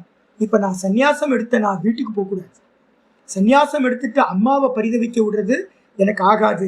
அதனால அம்மா இருக்கிற வரைக்கும் நான் சந்நியாசம் எடுக்கக்கூடாது அப்படின்னு பார்த்தீங்கன்னா அந்த சந்திரமௌலின்றவர் சொல்லுவார். அப்போ என்ன அர்த்தம்னு கேட்டிங்கன்னா, கமிட்மெண்ட் இருந்துச்சுன்னா சந்நியாசம் எடுக்கக்கூடாது. கமிட்மெண்ட் இல்லை சுவாமி, எனக்கு எந்த கடமையும் இல்லை அப்படின்னு ஒருத்தன் சொல்கிறாரு அப்படின்னா, நிமித்த அபாவா, நிமித்தம் எதுவுமே இல்லை. அப்படி இருக்கிறவன் என்ன பண்ணலாம், சந்நியாசம் எடுத்துக்கலாம். அடிச்சா அப்போ சந்நியாசம் நீங்கள் பண்ணிக்கிட்டு வீட்டோட கனெக்ஷனில் இருந்தீங்கன்னா அது மிகப்பெரிய பாதகமாகும். ஏன்னு கேட்டிங்கன்னா, பிண்டதானம் கொடுக்குறோம். 7 சந்ததிக்கும் பார்த்தீங்கன்னா பிண்டதானம் வச்சுட்டு, தனக்கும் பார்த்தீங்கன்னா பிண்டதானம் வச்சுக்கிட்டு என்ன பண்ணுறது, பித்ருக்கருமா இல்லை, தேவகருமா இல்லை, தேவரினம் ரிஷிரினம் பித்திருணம் எல்லா ரிணத்தையும் விட்டுட்டு, கடனையும் விட்டுட்டு நான் சச்சிதானந்தமாயிருக்கேன் அப்படின்னு சந்நியாசம் எடுத்துக்கிறேன். அப்போ என்ன அர்த்தம், கிரகஸ்தாசிரமத்தில் கமிட்மெண்ட் இருந்துச்சுன்னா நல்லா தனியாக இருக்கும் போது மட்டும்தான் நீங்கள் சந்நியாசம் எடுக்கணும். இல்லை அப்படின்னா நம்ம சந்திரமௌலி சுவாமி எடுத்த மாதிரி என்ன பண்ணணும், வெயிட் பண்ணணும். அம்மா இருக்கிற வரைக்கும் அம்மாவை பார்த்துக்கிட்டு இருக்கணும். ஒருவேளை வைராக்கியம் தீவிரமாக இருக்குது, இப்போ எங்களை மாதிரி ஒரு மந்திரம் இருக்குது. என்ன மந்திரம்னு கேட்டிங்கன்னா, நாரத பரிவராஜக உபனிஷத்தில் ஒரு மந்திரம் இருக்குது. எனக்கு பார்த்தீங்கன்னா முந்தின ஜென்மத்திலேயே கொஞ்சம் கொஞ்சம் அரசல் புரசலாக வேதாந்தம் கேட்டிருக்கோம். வைராக்கியம் இருக்குன்னு வச்சுங்களேன். என்ன பண்ணுறாங்க அப்படின்னா, யதகரேவ பிரஜே ததகரேவ பிரபிரஜே. ஒரு எண்ணம் வருது, அம்மா அப்பா எத்தனையோ ஜென்மங்கள், அம்மா அப்பா சொந்த பந்தம் எத்தனையோ கோடி ஜென்மங்கள், எத்தனையோ கோடி அம்மா, எத்தனையோ கோடி அப்பா, எத்தனையோ கோடி சகோதர சகோதரிகள், இது மாதிரி எல்லாம் இருந்துச்சு அப்படின்னு, இது எல்லாம் பொய்யானது அப்படின்னு பார்த்தீங்கன்னா, எந்த க்ஷணத்தில் உங்களுக்கு வைராக்கியம் வருதோ அந்த க்ஷணத்திலேயே பார்த்தீங்கன்னா எந்த யோசிப்பும் இல்லாமல் பகவான் பார்த்துப்பார், அவங்களுடைய கர்மா என்ன நடக்குமோ அவங்க கர்மத்தில் நடக்கட்டும்னு அப்படியே போட்டதை போட்ட மாதிரியே விட்டுட்டு, நிறைய சன்னியாசிகள் என்ன பண்ணியிருக்காங்க, எல்லாத்தையும் விட்டுட்டு என்ன பண்ணியிருக்காங்க, வைராக்கியத்தோட சந்நியாசம் எடுத்துக்கிறாங்க. இப்போ நாளாக பார்த்தீங்கன்னா 27 வருஷம் ஆச்சு. 27 வருஷம், 21 வயசில் பார்த்தீங்கன்னா சன்னியாசத்துக்கு ரிஷிகேஷ் போகணும். அப்போ 27-28 வருஷத்துக்கு மேலே ஆச்சு. எந்த கனெக்ஷனும் இல்லை.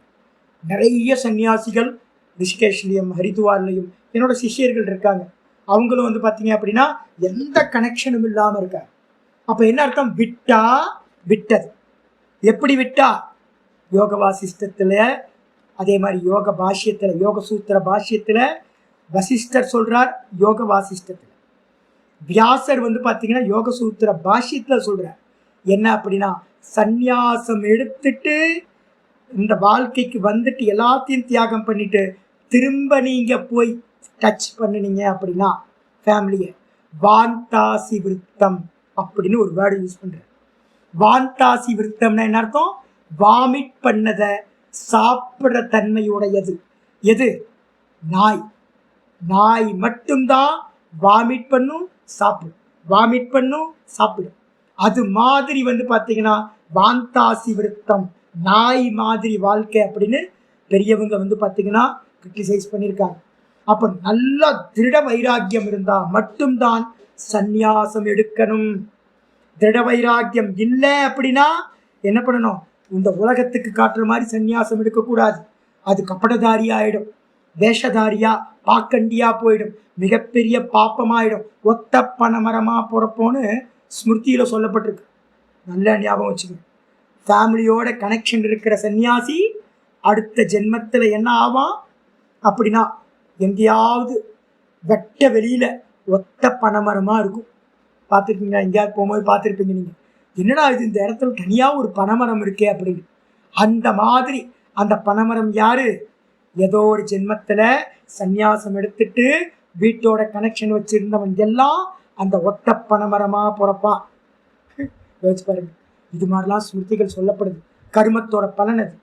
ஒருவேளை நிறைய சன்னியாசிகள் இருக்கும், எந்த டச்சும் இல்லாம வைராகிகளா நார்த் இந்தியா ஃபுல்லா அவ்வளோ பேர் இருக்காங்க. திருவண்ணாமலையிலையும் இருக்காங்க. அப்போ திருவண்ணாமலை 2 கேட்டகரியும் இருக்கு. எல்லாத்தையும் விட்டவனும் இருக்கான், வாரம் வாரம் வீட்டுக்கு போறவனும் இருக்கான், காவி போட்டுட்டு. காவி நெருப்பு மாதிரி. ஒருவேளை பார்த்தீங்கன்னா சந்நியாசத்தை எடுத்துட்டு 21வது ஸ்லோகம். 21வது ஸ்லோகம் என்னது? சந்நியாசிகளுக்கு எந்த நிமித்தமும் இல்லை சுவாமி, கமிட்மெண்ட்டே இல்லை. என்ன பண்றாங்க? நிராஷீர் யதசித்தாத்மா த்யக்த சர்வ பரிக்ரஹ ஷாரீரம் கேவலம் கர்ம குர்வன் ஆப்னோதி கில்பிஷம். அற்புதம். ரமண மகரிஷி மாதிரி என்ன பண்ணார்? அப்படியே விட்டுட்டு வந்துட்டார். சதாசிவ பிரம்மேந்திரர், ரமண மகரிஷி, இது மாதிரி பெரியவங்க நிறைய பேர் இப்பவும் ஆயிரக்கணக்கான வைராக்கிகள் இந்த உலகத்துல இருந்துட்டு இருக்காங்க. என்ன பண்றாங்கன்னு கேட்டீங்கன்னா நிராஷீஹி. இது எல்லாம் கல்பனா, இது எல்லாம் மாயாமயம், இது எல்லாம் பார்த்தீங்கன்னா பொய்யானது, சொப்பனம், தீர்க்க சொப்பனம். இதில் ஆசைப்படுறதுக்கு ஒன்றும் ஒரு மண்ணாங்கட்டியும் இல்லை அப்படின்னு பார்த்தீங்கன்னா ஆசைகளை விட்டு நிராஷீஹி. யதசித்த ஆத்மா, இந்த மனசு, இந்திரியங்கள், இந்த தேகம் எல்லாத்தையும் பார்த்தீங்கன்னா கண்ட்ரோல் பண்ணி என்ன பண்றாங்கன்னு கேட்டீங்கன்னா தெக்த சர்வ பரிகிரக, எல்லா பரிகிரகத்தையும், பரிகிரகம்னு என்ன அர்த்தம்? வாங்குறோம்ல, தோஷம் பார்த்தீங்கன்னா தனத்தினால தோஷம் வரும். யார்கிட்ட இருந்து வாங்குறோமோ அவங்கள்ட்ட இருந்து தோஷம் வந்துடும். அதனால நிதித்தியாசனத்துக்கு, ஆத்ம தியானத்துக்கு நான் நான் நான் நான் எவன் நிற்கணும்னு நினைக்கிறானோ அவனுக்கு பார்த்தீங்கன்னா எல்லா பரிகிரகங்களையும் விட்டுட்டு, பரிகிரகம் என்ன அர்த்தம்? மற்றவங்கள்ட்ட இருந்து பொருளை வாங்குறது, அதை எல்லாத்தையும் விட்டுட்டு ஷாரீரம் கேவலம் கர்ம, இந்த சரீரம் இருப்பதற்கு என்ன அவசியமோ, என்ன அவசியம்? ஞானானந்த சுவாமி சொன்ன மாதிரி சன்னியாசி, நிஷ்டைக்கு போகிற சன்னியாசி என்ன பண்ணணும் அப்படின்னா வியர்த்தா குழி. இப்போ நாங்கள் வச்சுருக்கோம் நித்தியம் பார்த்தீங்கன்னா அவசியம் பார்த்தீங்கன்னா அனுஷ்டானத்தில் இருக்கிறோம் அப்படின்னா என்ன பண்ணணும்? 3 காலை குளிக்கணும். இல்லை அப்படின்னா மினிமம் 2 ஸ்நானம் பண்ணியே ஆகும், காலையிலையும் சாயந்தரம். ஆனால் நிதித்தியாசனத்தில் இருக்கிறவனுக்கு அது கூட விலக்கு சொல்லப்பட்டிருக்கு. என்னன்னா வியர்த்தா குடி. பசி வந்தா சாப்பிடு, தூக்கம் வந்தா தூங்கு.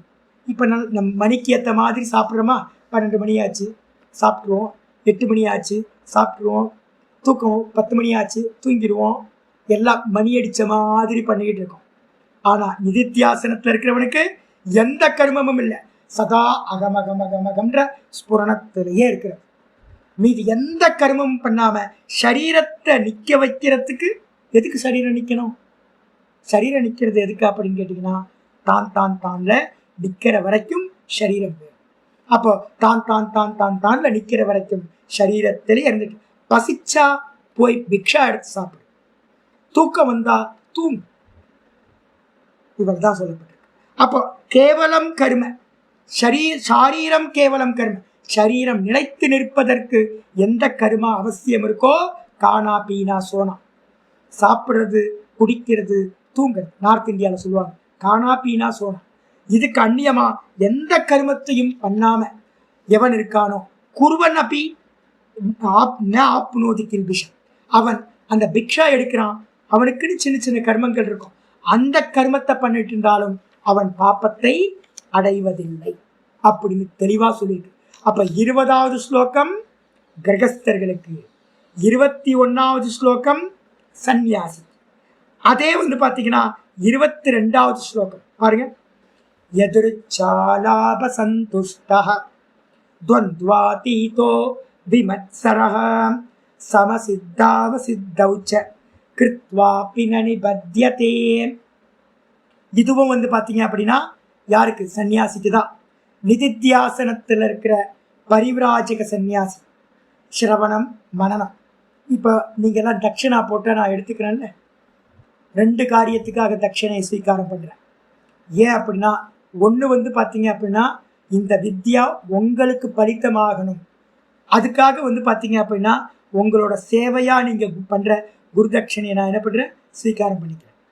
2வது பார்த்தீங்க அப்படின்னா ஒரு மனனம் பண்றோமா, மனனம் பண்றதுக்கு பார்த்தீங்க அப்படின்னா ஒரு இடத்துல இருக்கும், வாடகை கொடுக்குறோம், அப்புறம் எங்களோட ஜீவ யாத்திரைக்கு என்ன உண்டோ வேற போகத்துக்கு இல்லை, அப்போ அதை கிரகணம் பண்ணிக்கிட்டு இருக்கேன். இதே நான் பாடத்தை நிப்பாட்டிட்டு புஸ்தகங்கள் ஒன்றும் தேவையில்லை, வெறும் உள்ளுக்குள்ளார அகமகம் ஸ்புரணத்தில் மட்டும் நிற்கணும்னு வச்சுங்களேன், அப்போ பார்த்தீங்கன்னா எதுவுமே தேவையில்லை. ரமண பகவான் பார்த்தீங்கன்னா வெறும் கௌப்பீனத்தை கட்டிக்கிட்டு எப்படி பாதாள குகையில் பார்த்தீங்கன்னா பாதாள லிங்கத்தில் உட்கார்ந்துருந்தாரோ, குகையில் உட்கார்ந்துருந்தாரோ, விருப்பாட்சி கேவில், ஸ்கந்தாசிரம கேவில் உட்கார்ந்தாரோ, அப்போ பார்த்தீங்கன்னா எதுவும் தேவை இருக்காது, காரியம் எல்லாமே உள்ளதான். இந்த லேப்டாப் தேவையில்லை, இந்த மானிட்டர் தேவையில்லை, ஜியோ கனெக்ஷன் தேவையில்லை, அதே மாதிரி நெட்டு கனெக்ஷன், வைஃபை கனெக்ஷன் தேவையில்லை, புஸ்தகங்கள் தேவையில்லை, உங்களுக்கு பிடிஎஃப் அனுப்பணும்னு அவசியம் இல்லை, அப்போ எதுவுமே அவசியம் இல்லை. அப்போ நான் ஏற்கனவே சொல்லியிருக்கேன்ல, ஒரு சுவாமி சர்வேஸ்வரானந்தான்னு ஒரு சுவாமி, என்னோட ஆச்சாரியோட முதல் ஸ்டூடெண்ட். அவர் ரூமில் போய் பார்த்தீங்கன்னா ஒன்றுமே இருக்காது, ஒன்றுமே இருக்காது, ரூம் ஃப்ரீ, ரிஷிகேஷாக இருக்கிறதுனால ஃப்ரீ ரூம். அப்போ அவரோட ரூமில் பார்த்தீங்கன்னா ஒரு வேஷ்டி எக்ஸ்ட்ரா வேட்டி இருக்கும் மாற்றி கட்டுறதுக்கு, ஒரு பாய் இருக்கும், ஒரு கமண்டலம், பிக்ஷா பாத்திரம், இவ்வளோ தான். நல்லா பிருகத் பிரஸ்தானத்திரயத்தை எல்லாத்தையும் கரைச்சி குடித்தவர், சிம்யானம் சுவாமிகிட்ட பாடம் படித்தவர். அது அப்படி என்னோட ஆச்சாரியர்கிட்ட பார்த்தீங்கன்னா பாடம் படித்தார். அப்போ பாடம் படிக்கிறதுக்கும் மனனம் பண்ணுறதுக்கும் சில பரிகிரகங்கள் தேவைப்படுது. சிலர்கிட்ட நம்ம என்ன பண்ணுற பொருளை வாங்குகிறோம், ஆனால் நிதித்தியாசனத்துக்கு போகும்போது எந்த டிபெண்டன்ஸியும் இல்லை, வெறும் சரீரத்துக்கு என்ன தேவையோ அது மட்டும்தான். உடுத்துறதுக்கு ஒரே ஒரு உடை இருந்தால் போதும். ஏக்கவஸ்திரம் நிறைய பேர், சில பேர் ஒரு டவலை கட்டிக்கிட்டே இருப்பாங்க, சில பேர் பார்த்தீங்க அப்படின்னா கௌப்பீனம் கட்டிக்கிட்டு இருப்பாங்க. இப்போ நாளாக பார்த்தீங்கன்னா சன்னியாசம் எடுத்ததுக்கு பிறகு ஏக்கவஸ்திரமாகவே ரொம்ப நாள் இருந்தேன். அப்போ ஏக்கவஸ்திரம் போதும், ஒரே ஒரு 2 மீட்டர் துணி எடுத்து கட்டினா போதும், வேறு எதுவும் தேவையில்லை. என்னோட சிஷ்யர் பார்த்தீங்க அப்படின்னா வெறும் டவல் கட்டிக்கிட்டே ஜீவனம் பண்ணிட்டு இருந்தார். ரமண பகவான் பார்த்தீங்கன்னா ஒரு கௌப்பீனத்தை கட்டிக்கிட்டே ஜீவனம் பண்ணிட்டு இருந்தார். அப்போ அதனால தேவைகளே இருக்காது, எந்த தேவைகளும் இல்லாமல் இந்த ஸ்லோகம் சொல்லுது, எதிர்ச்சா லாப சந்துஷ்டக. எதிர்ச்சை அப்படின்னா எதையும் கேட்காம. இப்போ என்கிட்ட நிறைய பேர் ஃபோன் பண்ணுவாங்க, சுவாமி ஏதாவது வேணுமா, சுவாமி ஏதாவது கேளுங்க, சுவாமி ஏதாவது வேணுமா. நான் ஒரு பிரதிஜா பண்ணியிருக்கேன், 2008 பண்ணினேன். 2008 இப்போ என்னாச்சு, ஆல்மோஸ்ட் 16 வருஷம் ஆச்சு. 16 வருஷமாக எதையும் யார்கிட்டையும் கேட்கறது இல்லை. அதுக்கு என்ன பேர் அப்படின்னா, என்னது பேர்? அயாச்சிதம். அயாச்சிதம்னா என்ன அர்த்தம்? அயாச்சித விருத்தி. அயாச்சித விருத்தினா எதையும் கேட்காம பிராரப்தத்தில் என்ன வருதோ அதை மட்டும் ஸ்வீகாரம் பண்றது. அப்படி ஸ்வீகாரம் பண்ணிக்கிட்டு எதிர்ச்சா லாப சந்துஷ்ட, எது வருதோ, யாரு கொடுத்தாலும் சரி, யாரு கொடுக்கலனாலும் சரி, இது மாதிரி. இப்போ மனன காலத்திலேயே என்னால் 16 வருஷம் எதிர்ச்சையாக இருக்க முடியும். ஒரு யாத்திரை போயிருக்கேன், நர்மதா பரிக்கிரமம், ஒரு வருஷம் எந்த விஷயமும் கேட்காம, போஜனம் கூட குக் பண்ணக்கூடாது, எதுவும் தன்னால் யாராவது கொடுத்தா மட்டும்தான் நமக்கு போஜனமே கிடைக்கும். 2 நாள் கிடைக்கும், ஒரு நாள் கிடைக்காது, 2 நாள் கிடைக்காது. சில சமயம் நல்ல போஜனம் கிடைக்கும், சில சமயம் போஜனமே கிடைக்காது, சில சமயம் ஷெல்டர் இருக்காது, சில சமயம் ஷெல்டர் இருக்கும். துங்கநாத்துன்னு ஒரு இடம், யாராவது ஹிமாலயாஸ் ட்ராவல் பண்ணியிருந்தீங்கன்னா தெரியும். துங்கநாத் அப்படின்னு என்ன அப்படின்னு கேட்டிங்கன்னா, நம்ம கேதார்நாத் போயிட்டு வரும்போது ஒரு பீக், கேதார்நாத்தோட ஹைட் ரொம்ப, யாராவது போயிருப்பாங்க, நம்ம சபேசன்லாம் கூட போயிருப்பாங்க, கிருத்திகா போயிருப்பீங்கன்னு நினைக்கிறேன். அப்போ அந்த துங்கநாத் வந்து பார்த்திங்கன்னா ஐஸ் பீக்குங்க. நீங்கள் நவம்பர்லலாம் போனீங்கன்னா எப்படி இருக்குன்னா, உங்களை சுற்றி சொர்க்கம் மாதிரியே இருக்கும், ஃபுல்லாக கிளேசியர். நாங்கள் யாத்திரை பண்ணிகிட்டு இருக்கோம், சாதுக்கள் பரிவராஜகமாக யாத்திரை பண்ணுற ஒரு 5 பேர். அந்த இடத்துல வந்து பார்த்திங்கன்னா ஒரு ஷெல்டரில் போய் தங்குறோம். அந்த இடம் எப்படி தெரியுங்களா, ஜன்னல் இருக்குது, கதவு இல்லை. ஜன்னலில் டோர் வந்து க்ளோஸ் பண்ண முடியாது, ஓப்பன். கதவு அது வந்து பார்த்திங்கன்னா ஓப்பன், அதோட பிளேஸ் மட்டும் இருக்குது, ஹோல்ஸ் இருக்குது, அவ்வளோதான், வேறு எதுவுமே இல்லை. அப்போ ஜன்னல் வழியாக காற்று வரும், கதவு வழியாக காற்று வரும், க்ளோஸ் பண்ண முடியாது, டோர் இல்லை. அதுக்கப்புறம் மேலேயும் கூரை இல்லை. அப்போ என்ன அர்த்தம்னு கேட்டிங்கன்னா, ஒரு 4 செவுத்தில் 4 ஜன்னலோட ஓட்டை, அதுக்கப்புறம் கதவோட ஓட்டை இருக்குது. துங்கநாத் இருக்கிறதுலையே வந்து பார்த்திங்கன்னா டிகிரி வந்து பார்த்திங்கன்னா -டிகிரியில் கிளைமேட், ராத்திரி கிளைமேட். நாங்கள் என்ன பண்ணியிருக்கோம் அப்படின்னா, அங்கே தான் ஸ்டே பண்ணோம். ஃபுட் இல்லை, பெரிய பீக். அது பெரிய பீக்கில் வந்து பார்த்திங்கன்னா வந்து பார்த்திங்கன்னா பார்லேஜி பிஸ்கெட் 3 ரூபா பாக்கெட்டை சாப்பிட்டு பேசாமல் ஈஸ்வரனை தரிசனம் பண்ணிவிட்டு ஆனந்தமாக படுத்து தூங்கும். என்ன தூங்க முடியுமா ஆனந்தமாக? குளிர் கொன்று எடுத்தோம். இது மாதிரி பல வாட்டி வந்து பார்த்திங்கன்னா நடந்துக்கிட்டே இருக்கும். சில சமயம் 2 நாள் பிக்ஷா கிடைக்கும், சில சமயம் பிக்ஷை கிடைக்கவே கிடைக்காது. எதோடையும் வந்து பார்த்திங்கன்னா இல்லாமல் எது கிடைக்குதோ அதை அப்படியே ஸ்வீகாரம் பண்ணிக்கிட்டே இருக்கிறது. ஒரு முறை என்னாச்சு அப்படின்னு கேட்டிங்கன்னா, என்னோடய சிஷ்யர் ஒருத்தர் இருந்தார், ஹிமாச்சலில் போயிட்டுருக்கோம், நான் பாடம் படிச்சுக்கிட்டு இருக்கேன். என்னோடய சுவாமி இதெல்லாம் இன்ஜெக்ட் பண்ணியிருக்காரு. நான் அப்பப்போ யாத்திரை பண்ணுவேன். ஹிமாச்சல் யாத்திரை ஒன்று பண்ணியிருக்கோம், ஒரு ஆசிரமத்தில் ஸ்டே பண்ணோம். எனக்கு வந்து பார்த்திங்கன்னா ஒரு சிஷ்யர் என்ன பண்ணார், என் கூட வந்து சாமி உங்கள் கூட கொஞ்சம் யாத்திரை சேர்ந்து பண்ணணும் சாமி. சரி அப்படின்னு நான் என்ன பண்ணேன், ஜி என் கூட யாத்திரை பண்ணால் ரொம்ப டஃபஸ்ட்டாக இருக்கும் சாமி, ஜி முடியுமா உங்களால் அப்படின்னு. சாமி எக்ஸ்பீரியன்ஸ் வரணும் சாமி, அதனால் உங்கள் கூட சேர்ந்து யாத்திரை பண்ணுறேன் அப்படின்னு. ஆசிரமத்தில் தங்கியிருந்தோம். கரெக்டாக 2 வேளை போஜனம். காலையில் வந்து பார்த்திங்கன்னா ஏதாவது சுண்டல் கிடைக்கும், ரொம்ப அற்புதம். ஆசிரமத்தில் தங்கினா சுகம் தானே. மணி அடித்தா வந்து பார்த்திங்கன்னா பிக்ஷா கிடச்சிடும், நல்லா ஷெல்டர் கிடைக்கும், கம்பளி கிடைக்கும், எல்லாம் கிடைக்கும். ஆனால் பரிவராஜகனா போனீங்கன்னா எதுவுமே கிடைக்காது. அங்கேருந்து நான் என்ன பண்ணுறேன், அவர் சொன்னார் எனக்கு எக்ஸ்பீரியன்ஸ் வேணும்னு சொன்னேன். நான் சொன்னேன் சரி போ, உங்களுக்கு திருட வைராக்கியம் இருந்துச்சுன்னா உங்களுக்கு எக்ஸ்பீரியன்ஸ் நல்லா கிடைக்கும், வாங்கன்னு கிளம்பியாச்சு. ஆசிரமத்திலேருந்து கிளம்பினோன்னே இனிமே நமக்கு எதுவும் கிடைக்காது, கிடைக்கலாம் கிடைக்காம இருக்கலாம், வாங்க அப்படின்னு கூப்பிட்டு போனோன்னு வந்து பார்த்திங்கன்னா ஒரு ஃபுல் டே வந்து பார்த்திங்க அப்படின்னா பிக்ஷையே கிடைக்கல.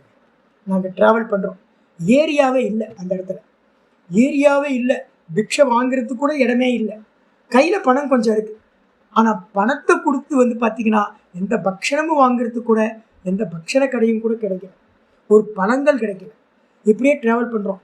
அவர் உடனே என் கூட இருக்க சிஸ்டர் சொல்கிறார், சாமி நிம்மதியாக தானே சாமி ஆசிரமத்தில் இருந்தோம், வேறு வேலைக்கு சாப்பாடு கிடச்சிக்கிட்டு இருந்தேன் சாமி, எதுக்கு சாமி நாள் ஃபுல்லாக வெளியில் வந்து ஒரு நாள் ஆச்சு சாமி, பிக்ஷையே கிடைக்கல சாமி, என்ன சாமி இப்படி பண்ணிட்டீங்க அப்படின்னு. நான் சொன்னேன் எதுக்கும் நிரந்தரம் இல்லைச்சி அப்படின்னு. மறுநாள் என்ன பண்ணுறோம் அப்படின்னா மெதுவாக மூவ் ஆகி ஒரு இடத்துலேருந்து வேறு ஒரு இடத்துக்கு போகிறதுக்கு பஸ் ஏறத்துக்காக ஒரு சின்ன பஸ் ஸ்டேஷனை போய் பிராப்தி பண்ணுறோம். பஸ் ஸ்டேஷனில் நிற்கும் போது வந்து பார்த்திங்கன்னா ஒரு நல்லா வந்து பார்த்திங்கன்னா ஒரு கார் வந்து நின்றுச்சு, பெரிய கார் நின்னோன்னே இந்த சிங்குங்கெல்லாம் ஒரு 5-6 பேர் அந்த வண்டியிலேருந்து இறங்கினாங்க. இறங்கின மாத்திரத்தில் தொப்புன்னு எல்லாரும் என் காலில் விழுந்தாங்க, 2 சுவாமிகள் காலில் விழுந்து வந்து பார்த்திங்கன்னா என்கிட்ட ஒரு சுவாமி ஒரு நிவேதனம், என்னப்பா அப்படின்னு, நீங்கள் வந்து பார்த்திங்கன்னா பிக்ஷைக்கு வரணும், அதானே எக்ஸ்பெக்ட் பண்ணிகிட்டு இருக்கோம், ஒரு நாள் சாப்பிடாமல் இருக்கோம், பிக்ஷை எவனாவது கொடுத்தா வாங்காமல் இருப்போமா. நான் சொல்லிட்டேன் ஓகே அப்படின்னு சொன்ன மாத்திரத்தில் வந்து பார்த்தீங்க அப்படின்னா சுவாமி ஒரு சின்ன ஃபங்க்ஷன் என்ன அப்படின்னா ஸ்டேஜில் நீங்கள் உட்காரணும் சுவாமி. சரி நமக்கு என்ன பிக்ஷை கொடுத்தா போதுமே, பிச்சைக்காரனுக்கு பிச்சை மட்டும்தானே தேவை அப்படின்னு கேட்டிங்கன்னா சரி அப்படின்னு சொல்லிட்டோம். போனால் ஒரு பெரிய பிளேஸில் வந்து பார்த்தீங்கன்னா ஒரு 500-1000 பேர் உட்கார்ந்துருக்காங்க. ஒரு ஒயிட் கலர் ஸ்க்ரீன் போட்டு இருக்கு. நல்ல ஒரு ஸ்டேஜில் யாருமே இல்லை. என்னை கொண்டு போய் என்னையும் அந்த சுவாமியும் கொண்டு போய் உட்கார வச்சுட்டாங்க. எனக்கு அரைகுறை ஹிந்தி தான் தெரியும். எனக்கு பசி, எனக்கும் அவருக்கும் பசி. ஒரு நாள் ஃபுல்லாக சாப்பிடல, 4-5 வேளை சாப்பிடாமல் இருக்கும். அப்போ வந்து பார்த்தீங்க அப்படின்னா உட்கார வச்சதுக்கு பிறகு நான் சொன்னேன், ஏன்பா என்னால் ஹிந்தி பேச தெரியாதுப்பா எனக்கு அப்படின்னு. சாமி நீங்கள் ஒன்றும் பேச வேணாம் சாமி, உட்கார்ந்தா போதும் சாமி, பிக்ஷை சாப்பிட்டு அதுக்கப்புறம் நீங்கள் போங்க சாமி, ஃபங்க்ஷன் கொஞ்சம் நடக்கும் சாமி சொல்லியாச்சு. அதுக்கப்புறம் கொஞ்ச நேரம் கழிச்சு வந்து பார்த்தீங்கன்னா மைக்கை கொண்டு வந்து நிற்க வச்சுட்டாங்க. சாமி நீங்கள் பேசுங்க சாமி, பிரவச்சனம் பண்ணுங்க அப்படின்னா. அடப்பாவி ஹிந்தி தெரியாதியா எனக்கு? இல்லை சாமி நல்லா தான் ஹிந்தி பேசுறீங்க, பேசுங்கன்ட்டான். மைக்கு கிடைச்சா உருவமானமோ நான் நினச்சேன். இங்கே இருக்கிற 500-1000 பேரோட பிராரப்தம் ரொம்ப மோசமாக இருக்குது அப்படின்னு நான் என்ன பண்ணேன், 1/2 மணி நேரம் தர்மத்தை பற்றி எனக்கு புரியும், எதிர்க்க இருக்கவனுக்கு புரிஞ்சா என்ன புரியாட்டி என்ன, நான் வந்து பார்த்தீங்கன்னா அரைகுறை ஹிந்தியில் ஆனந்தமாக ஒரு 1/2 மணி நேரம். பாவங்க அந்த ஜனங்கள்லாம் தண்ணி தெளித்து ஆடு மாதிரி உட்கார்ந்துருந்தது. ஏன்னா தப்பிச்சு ஓடவும் முடியாது அந்த ஜனங்களால். ஃபங்க்ஷனுக்காக வந்தவங்க ஒரு கோயில் கட்டியிருக்காங்க, அந்த கோயிலோட ஃபங்க்ஷன். 1/2 மணி நேரம் நல்லா பேசினதுக்கு பிறகு என்னை கூட்டிகிட்டு போய் என்னையும் சுவாமியையும், வேறு யாருமே இல்லை சாதுக்கு, என்னையும் சாமியை உட்கார வச்சு நல்லா தலை வாழை இலை, பெரிய வாழை இலை ஆச்சரியமாக இருந்துச்சு. ஹிமாச்சல் பிரதேசத்தில் வாழை இலை போட்டு ஒரு 10-20 ஐட்டங்கள் வச்சு நல்லா பக்ஷணம் கொடுத்து, ஒரு வஸ்திரம் கொடுத்து, கையில் வந்து பார்த்தீங்கன்னா ஒரு 500 ரூபாய் பணத்தையும் தட்சணையாக வச்சு எங்களை ஏற்றுனாங்களோ அதே இடத்த கொண்டு வந்து எங்களை ட்ராப் பண்ணிவிட்டு அவங்க போயிட்டாங்க. இந்த சுவாமி என் கூட வந்தார்ல, எனக்கு இதெல்லாம் நல்ல எக்ஸ்பீரியன்ஸ். 4 நாள் ஃபுட் இல்லை, அதுக்கப்புறம் மிகப்பெரிய ஒரு ஃபீஸ்ட்டு. அவர் வந்து பார்த்தீங்கன்னா ஆனந்தப்பட்டார். சுவாமி என் கூட வந்தார். சுவாமி என்ன சாமி இவ்வளோ ஆச்சரியம், சாப்பாடே கிடைக்காத ஆளுக்கு வந்து பார்த்தீங்கன்னா இவ்வளோ பெரிய ஃபீஸ்ட்டு சுவாமி அப்படின்னு. ரொம்ப ஆனந்தப்படாதீங்க, அடுத்த வேலை கிடைக்குமான்னு தெரியாது. அதே மாதிரி அந்த ஒரு துளசியோட உற்பத்தி ஸ்தானம் ஒன்று இருக்குது, அதுக்கு பக்கத்தில் ஒரு காயத்ரி கோயில் ஒன்று இருக்குது. அதுக்கு போனோம். பார்த்தா ராத்திரியில் வந்து பார்த்தீங்கன்னா மத்தியானம் 11 மணிக்கு பிக்ஷை கிடைச்சிது, ராத்திரியில் பிக்ஷை கிடைக்கவே இல்லை. மறுநாள் யாத்திரை பண்ணுறோம் ஃபுல் டே வந்து பார்த்தீங்கன்னா பிக்ஷை ஒன்றும் கிடைக்கல. கையில் பணம் இருக்குது, ஒரு சமோசாவோ ஒரு சின்ன பிஸ்கட் கூட கிடைக்கல. நான் என்ன சொன்னேன் அப்படின்னு கேட்டிங்கன்னா, பார்த்தீங்களா நேற்று ஃபீஸ்ட் கிடச்சதில்ல, ஃபீஸ்ட் அனுபவிச்சிங்கல்ல, விதவிதமாக சாப்பிட்டீங்கல்ல, இப்போ பாருங்கள் என்ன கிடைக்கிது அப்படின்னு. அப்படி போயிட்டே இருக்கிறோம். ஒரு ஆள் வந்து பார்த்தீங்க அப்படின்னா எங்களுக்கு ரொம்ப கேவலமாக திட்டிகிட்டு இருக்கான். உடம்பெல்லாம் நல்லா தானே இருக்குது, எதுக்கு சன்னியாசியாக ஆகணும், வேலை செஞ்சு பிழைக்கலாம்ல, எதுக்காக வந்து பார்த்தீங்கன்னா சன்னியாசியாக வேஷம் போட்டுட்டு இருக்கான். இவர் அப்படியே பேய் அடைஞ்ச மாதிரி இருக்கார். என்னோட சிஷ்யர் சொல்கிறார், என்ன சாமி நேற்றெல்லாம் வந்து பார்த்தீங்கன்னா ஒவ்வொருத்தரும் காலில் விழுந்து சாமின்னு நம்மளை நமஸ்காரம் பண்ணால், இன்றைக்கி வந்து பார்த்தீங்கன்னா ஒருத்தர் வந்து பார்த்தீங்கன்னா நம்மளை அசிங்கமாக திட்டிகிட்டு இருக்கானே சாமி அப்படின்னு. இதுவும் நிச்சயம் இல்லை, இன்னும் ட்ராவல் பண்ணுங்க அப்படின்னு. நைட்டு வந்து பார்த்தீங்கன்னா ஒரு 6 மணி போல் ஒரு கோயிலுக்கு போய் சேர்ந்தோம். கோயிலுக்கு போய் சேர்ந்த மாத்திரத்தில் நான் நினச்சேன் ஏதாவது கோயிலில் ஒரு பிக்ஷை கிடச்சிரும் பிரியாணி. கடைசியில் பார்த்தா வந்து பார்த்தீங்கன்னா அங்கேயும் பிக்ஷை கிடைக்கல. நிறைய பேர் வந்து போயிட்டு இருக்காங்க. நான் சொல்லியிருக்கேன் என்னன்னு கேட்டிங்கன்னா, எதேச்சா, இப்போ சொல்லுகிற வார்த்தை எதிர்ச்சா லாப சந்துஷ்ட, கேட்கக்கூடாது, கேட்காம எது வருதோ அதுதான் அனுபவிக்கணும். இவரால் கூட இருக்கிறவரால் முடியவே முடியல. ஐயோ சாமி பசிக்குது சாமி, ஆல்மோஸ்ட் ஒரு 30 கிலோமீட்டர் நடந்திருப்போம். சாப்பிடாம 30 கிலோமீட்டர் நடந்திருக்கோம் அப்படின்னா தண்ணியை குடிச்சுக்கிட்டு. அப்போ என்னாச்சு அப்படின்னு கேட்டிங்கன்னா 8 மணி ஆச்சு. மெதுவாக பப்ளிக் வந்து பார்த்தீங்கன்னா கோயிலுக்கு வர பக்தர்கள்லாம் மெதுவாக கம்மியாக ஆரம்பித்தாங்க. ஹிமாச்சல் வந்து பார்த்தீங்கன்னா பொதுவாக காட்டுக்கு நடுவில் சின்ன வில்லேஜஸ் இருக்கும். அப்போ வந்து பார்த்தீங்கன்னா அந்த காட்டில் இருக்கோம். மெதுவாக ஒரு அம்மா வந்து ஒரு 8:30 மணி இருக்கும். கோயிலுக்கு வந்தவங்க ஒரு அம்மா என்ன பண்ணாங்கன்னா வந்து கேட்டாங்க, சுவாமி சாப்பிட்டீங்களா அப்படின்னு கேட்டாங்க. நான் இதை தானே காத்துக்கிட்டு இருக்கோம். இல்லைம்மா, நான் நினச்சேன் அவங்க கையில் இருக்கிற லட்டை கொடுத்துட்டு போவாங்க போல இருக்கு அப்படின்னு. ஆனால் என்ன பண்ணாங்கன்னு கேட்டிங்கன்னா, சுவாமி நான் வீட்டுக்கு போய் பிக்ஷை எடுத்துகிட்டு வரேன் இருங்க அப்படின்ட்டு போயிட்டாங்க. போனதுக்கு பிறகு வந்து பார்த்தீங்க அப்படின்னா டைம் ஆச்சு, 8:30 ஆச்சு, 9 ஆச்சு, 10 ஆச்சு, 10:30 ஆச்சு, 11 ஆச்சு. இவர் பசினால தூக்கம் வராது. நாங்கள் என்ன பண்ணிட்டோம், நான் சொல்லிட்டேன், ஜி இன்னைக்கு பிக்ஷை கிடைக்கிறது கஷ்டம், அவ்வளோதான், இனிமேல் வந்து அந்த அம்மா பாவம் வயசானவங்க, ஏதோ இன்னும் நடந்திருக்கும் பிள்ளைங்க பாவம் அப்படின்ட்டு படுத்து தூங்கிட்டாச்சு. 11:15 வந்து பார்த்தீங்கன்னா மகராஜ் மகராஜ் அப்படின்னு சத்தம். என்னன்னு விழிச்சு பார்க்குறோம், வேக்கப் ஆகி பார்க்குறோம். ஒரு அம்மா, அந்த அம்மா வந்திருக்காங்க. கையில் வந்து பார்த்தீங்கன்னா கேரியரில் என்னென்னு கேட்டிங்கன்னா வெரைட்டியாக ரைஸு, சப்பாத்தி, அதுக்கப்புறம் சப்ஜி, 2 சப்ஜி, நல்ல ரொட்டி எல்லாத்தோட வந்து பார்த்தீங்கன்னா தன்னோட பேரனை வந்து பார்த்தீங்கன்னா ஒரு 10 வயசு பேரனோட கையில் டார்ச் பிடிச்சிட்டு வந்து நிற்கிறான். எங்கள் 2 பேர்த்துக்கும் அர்த்தராத்திரி 11:15 மணி. அவங்க ஸ்ரத்தையை பாருங்க. 11:15 மணிக்கு அந்த அம்மா 5 கிலோமீட்டர் நடந்து போய், வீடு 5 கிலோமீட்டர் தள்ளி இருக்கு, 5 கிலோமீட்டர் நடந்து போய் அவங்க மருமகள்கிட்ட சொல்லி சமையல் பண்ணி அதுக்கப்புறம் அந்த பேரனையும் கூட்டிக்கிட்டு காட்டு வழியா 5 கிலோமீட்டர் வந்து எங்களை எழுப்பி பிக்ஷையை கொடுத்தாங்க. யோசிச்சு பாருங்க. நான் அப்போ அந்த அம்மாவுக்கு சொன்னேன், நான் இந்த ஜென்மத்தில் என்ன புண்ணியம் பண்றேனோ அந்த எல்லா புண்ணிய கர்மமும் அந்த அம்மாவுக்கு போகுது. ஏன்னா இந்த அளவு ஸ்ரத்தா பக்தி வேறு யார்கிட்ட இருக்க முடியும் சொல்லுங்க. அப்போ ஃபுல் டே வந்து பார்த்தீங்கன்னா பிக்ஷை இல்லை, 11:15 பிக்ஷா. அப்போ என்ன அர்த்தம்னு கேட்டிங்கன்னா எதிர்ச்சா கருமத்தில் என்ன எழுதிருக்கோ அந்த பிராரப்தத்துப்படி நீங்கள் காட்டில் இருந்தாலும் ராத்திரியில் இருந்தாலும் பிக்ஷை கிடைக்கணும் அப்படின்னா எது வந்து சேரணுமோ அது வந்து சேரும். கையில் பணமே இருந்தாலும் உங்களுக்கு கிடைக்கக்கூடாது அப்படின்னா கிடைக்கவே கிடைக்காது. அப்போ என்ன அர்த்தம்? எதிர்ச்சாலாப சந்துஷ்ட, எது கிடைக்குதோ அதில் பரம திருப்தியாக இருக்கிறது. ரமண பகவான் பிக்ஷைக்கு வருவார். பிக்ஷைக்கு வந்துட்டு வந்து பார்த்தீங்கன்னா ரோட்டோட நடுவில் போவார். இந்த பக்கமும் போக மாட்டார், இந்த பக்கமும் போக மாட்டார். நடுவில் போயிட்டு கை தட்டுவார். கேட்க மாட்டார், கை தட்டுவார். பிக்ஷை கிடைச்சா உண்டு, கிடைக்கல அப்படின்னா தான் தேகத்தை பார்த்து தானே சொல்லுவார், இன்னைக்கு உனக்கு பிக்ஷையெல்லாம் இல்லை போ அப்படின்னு தன்னை பார்த்து தன்னோட தேகத்துக்கு சொல்லிட்டு திரும்ப போய் குகையில உட்கார்ந்துருவார். திரும்ப மறுநாள் தான் வருவார். அப்போ என்ன அர்த்தம் அப்படின்னு கேட்டிங்கன்னா எதிர்ச்சையா என்ன கிடைக்குதோ, எதிர்ச்சையான அர்த்தம் ஈஸ்வரனா பார்த்து கொடுத்தா உண்டு பிராரப்தப்படி. அதில் வந்து பார்த்தீங்கன்னா பரம திருப்தியோட, அது வந்து பார்த்தீங்கன்னா உப்பு இல்லாதது இருக்கலாம். நான் ஒரு இடத்துல நர்மதா பரிக்கிரமம் போயிருக்கேன். ஒரு இடத்துல வந்து பார்த்தீங்க அப்படின்னா ரொம்ப பாவர்ட்டி, டிண்டூரின்னு ஒரு ஜில்லா, அந்த இடத்துல வந்து பார்த்தீங்கன்னா ரொம்ப பாவர்ட்டி. ஒரு இடத்துல வந்து பார்த்தீங்கன்னா கிராஸ் பண்ணுறேன், ஒரு அம்மா வந்து பார்த்தீங்க அப்படின்னா என்னை கூப்பிட்றாங்க, சுவாமி வாங்க அப்படின்னு. ஒரு இடத்துல உட்காந்துருந்தோம், ரெஸ்ட் எடுத்தேன்.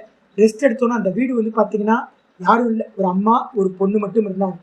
இருந்தோடனே நான் வந்து பார்த்தீங்கன்னா பிக்ஷா ஏதாவது கிடைக்குன்னு பார்த்தேன். நான் கேட்க மாட்டேன். சரி, அந்த வீட்டில் பிக்ஷா இல்லை, ஏன்னா ரொம்ப பாவர்ட்டி தெரிஞ்சு போச்சு. அங்கேருந்து ரெஸ்ட் எடுத்து கிளம்புறேன். கிளம்பும்போது அந்த அம்மா என்ன பண்ணாங்கன்னு கேட்டிங்கன்னா ஒரு 10 அடி போனதுக்கு பிறகு சுவாமி சுவாமின்னு கூப்பிட்டேன். கூப்பிட்டு வந்து பார்த்தீங்கன்னா சுவாமி என்கிட்ட பிக்ஷா கொடுக்கறதுக்கு எதுவும் இல்லை சுவாமி, ஹஸ்பண்ட் வந்ததுக்கு பிறகு தான் ஏதாவது வாங்கிட்டு வந்தால் தான் உண்டு, ரொம்ப பாவர்ட்டி. அது மாதிரி இருக்க இடத்துல என்ன பண்ணாங்கன்னு கேட்டிங்கன்னா ஒரு இலையை பறித்து, வீட்டு பக்கத்தில் ஒரு இலை இருந்துச்சு செடியில், அந்த இலையை பறித்து வந்து பார்த்தீங்கன்னா கொஞ்சம் உப்பு, யோசிச்சு பார்த்து என்னால் ஜீவனத்தில் மறக்கவே முடியாது, கொஞ்சம் உப்பு, ஒரு சின்ன புளியம்பழம் இருக்குல்ல, அதில் ஒரு சின்ன புளியம்பழத்தை வச்சு, சாமி எனக்கு கொடுக்கறதுக்கு வேறு எதுவும் இல்லை, வெறும் கையோடு நீங்கள் போகக்கூடாது, இதை வச்சுக்கணும்னு சொன்னாங்க. அந்த உப்பையும் புளியையும் தான் நான் சாப்பிட்டு அதுக்கப்புறம் ட்ராவல் பண்ணேன். யோசிச்சு பாருங்க, உப்பு புளி சாப்பிட்ருக்கீங்களா என்னைக்காவது? வெறும் உப்பு, அதுவும் ஒரு சின்ன இலையில. அப்போ யோசிச்சு பாருங்க என்ன தர்மாத்மாக்கள் நம்ம இந்த பாரத தேசத்தில் இருக்காங்க. அப்போ வந்து பார்த்தீங்க அப்படின்னா வெறும் கையோடு அனுப்பக்கூடாதுன்னு ஒரு டைம் ஒரு நல்ல ஃபீஸ்ட், ஒரு பக்கம் வெறும் உப்பு புளி, சில சமயம் பட்டினி. அப்போ எதுலையுமே ஒரு திருப்தி வரும் பாருங்க. இந்த ஞானம் இருக்கு பார்த்தீங்களா, எது கிடைச்சாலும் அது ஒரு எக்ஸ்பீரியன்ஸை கொடுக்கும், ஒரு உள்ளுக்குள்ளார ஈஸ்வர ஸ்மரணத்தை கொடுக்கும். அதனால வந்து பார்த்தீங்கன்னா எதிர்ச்சா லாப சந்துஷ்ட, எல்லாத்தையும் வந்து பார்த்தீங்கன்னா எது கிடைக்குதோ எதேச்சையா அதில் சந்தோஷமா இருந்துக்கிட்டு, துவந்துவாதீத்தக, வெயில் வரும், நல்லா வெயில் அடிக்கும். நர்மதா பரிக்கிரமத்தில் கிலோமீட்டர் கணக்கில் வந்து பார்த்தீங்கன்னா வெயிலில் நடக்கணும், காலு தகிச்சு போயிடும். அதே நேரத்தில் முக்தி துங்கநாத்தில் வந்து பார்த்தீங்கன்னா -டிகிரியில் வந்து பார்த்தீங்க அப்படின்னா என்ன இருக்கும், குளிர் அடிக்கும், தூங்கவே முடியாது, அப்படியும் இருக்கும். அப்போ எல்லா துவந்துவங்களையும் பசி, தாகம், வெப்பம், குளிர், மானம், அபமானம், இப்போ நான் சொன்னது எல்லாத்துலேயும் ஸ்டோரியில் இது எல்லாம் வந்துடும். இந்த எல்லா டுவாலிட்டிலையும் என்னது துவந்துவாதீத்தக, கடந்து போய் என்னது விமத்சரக.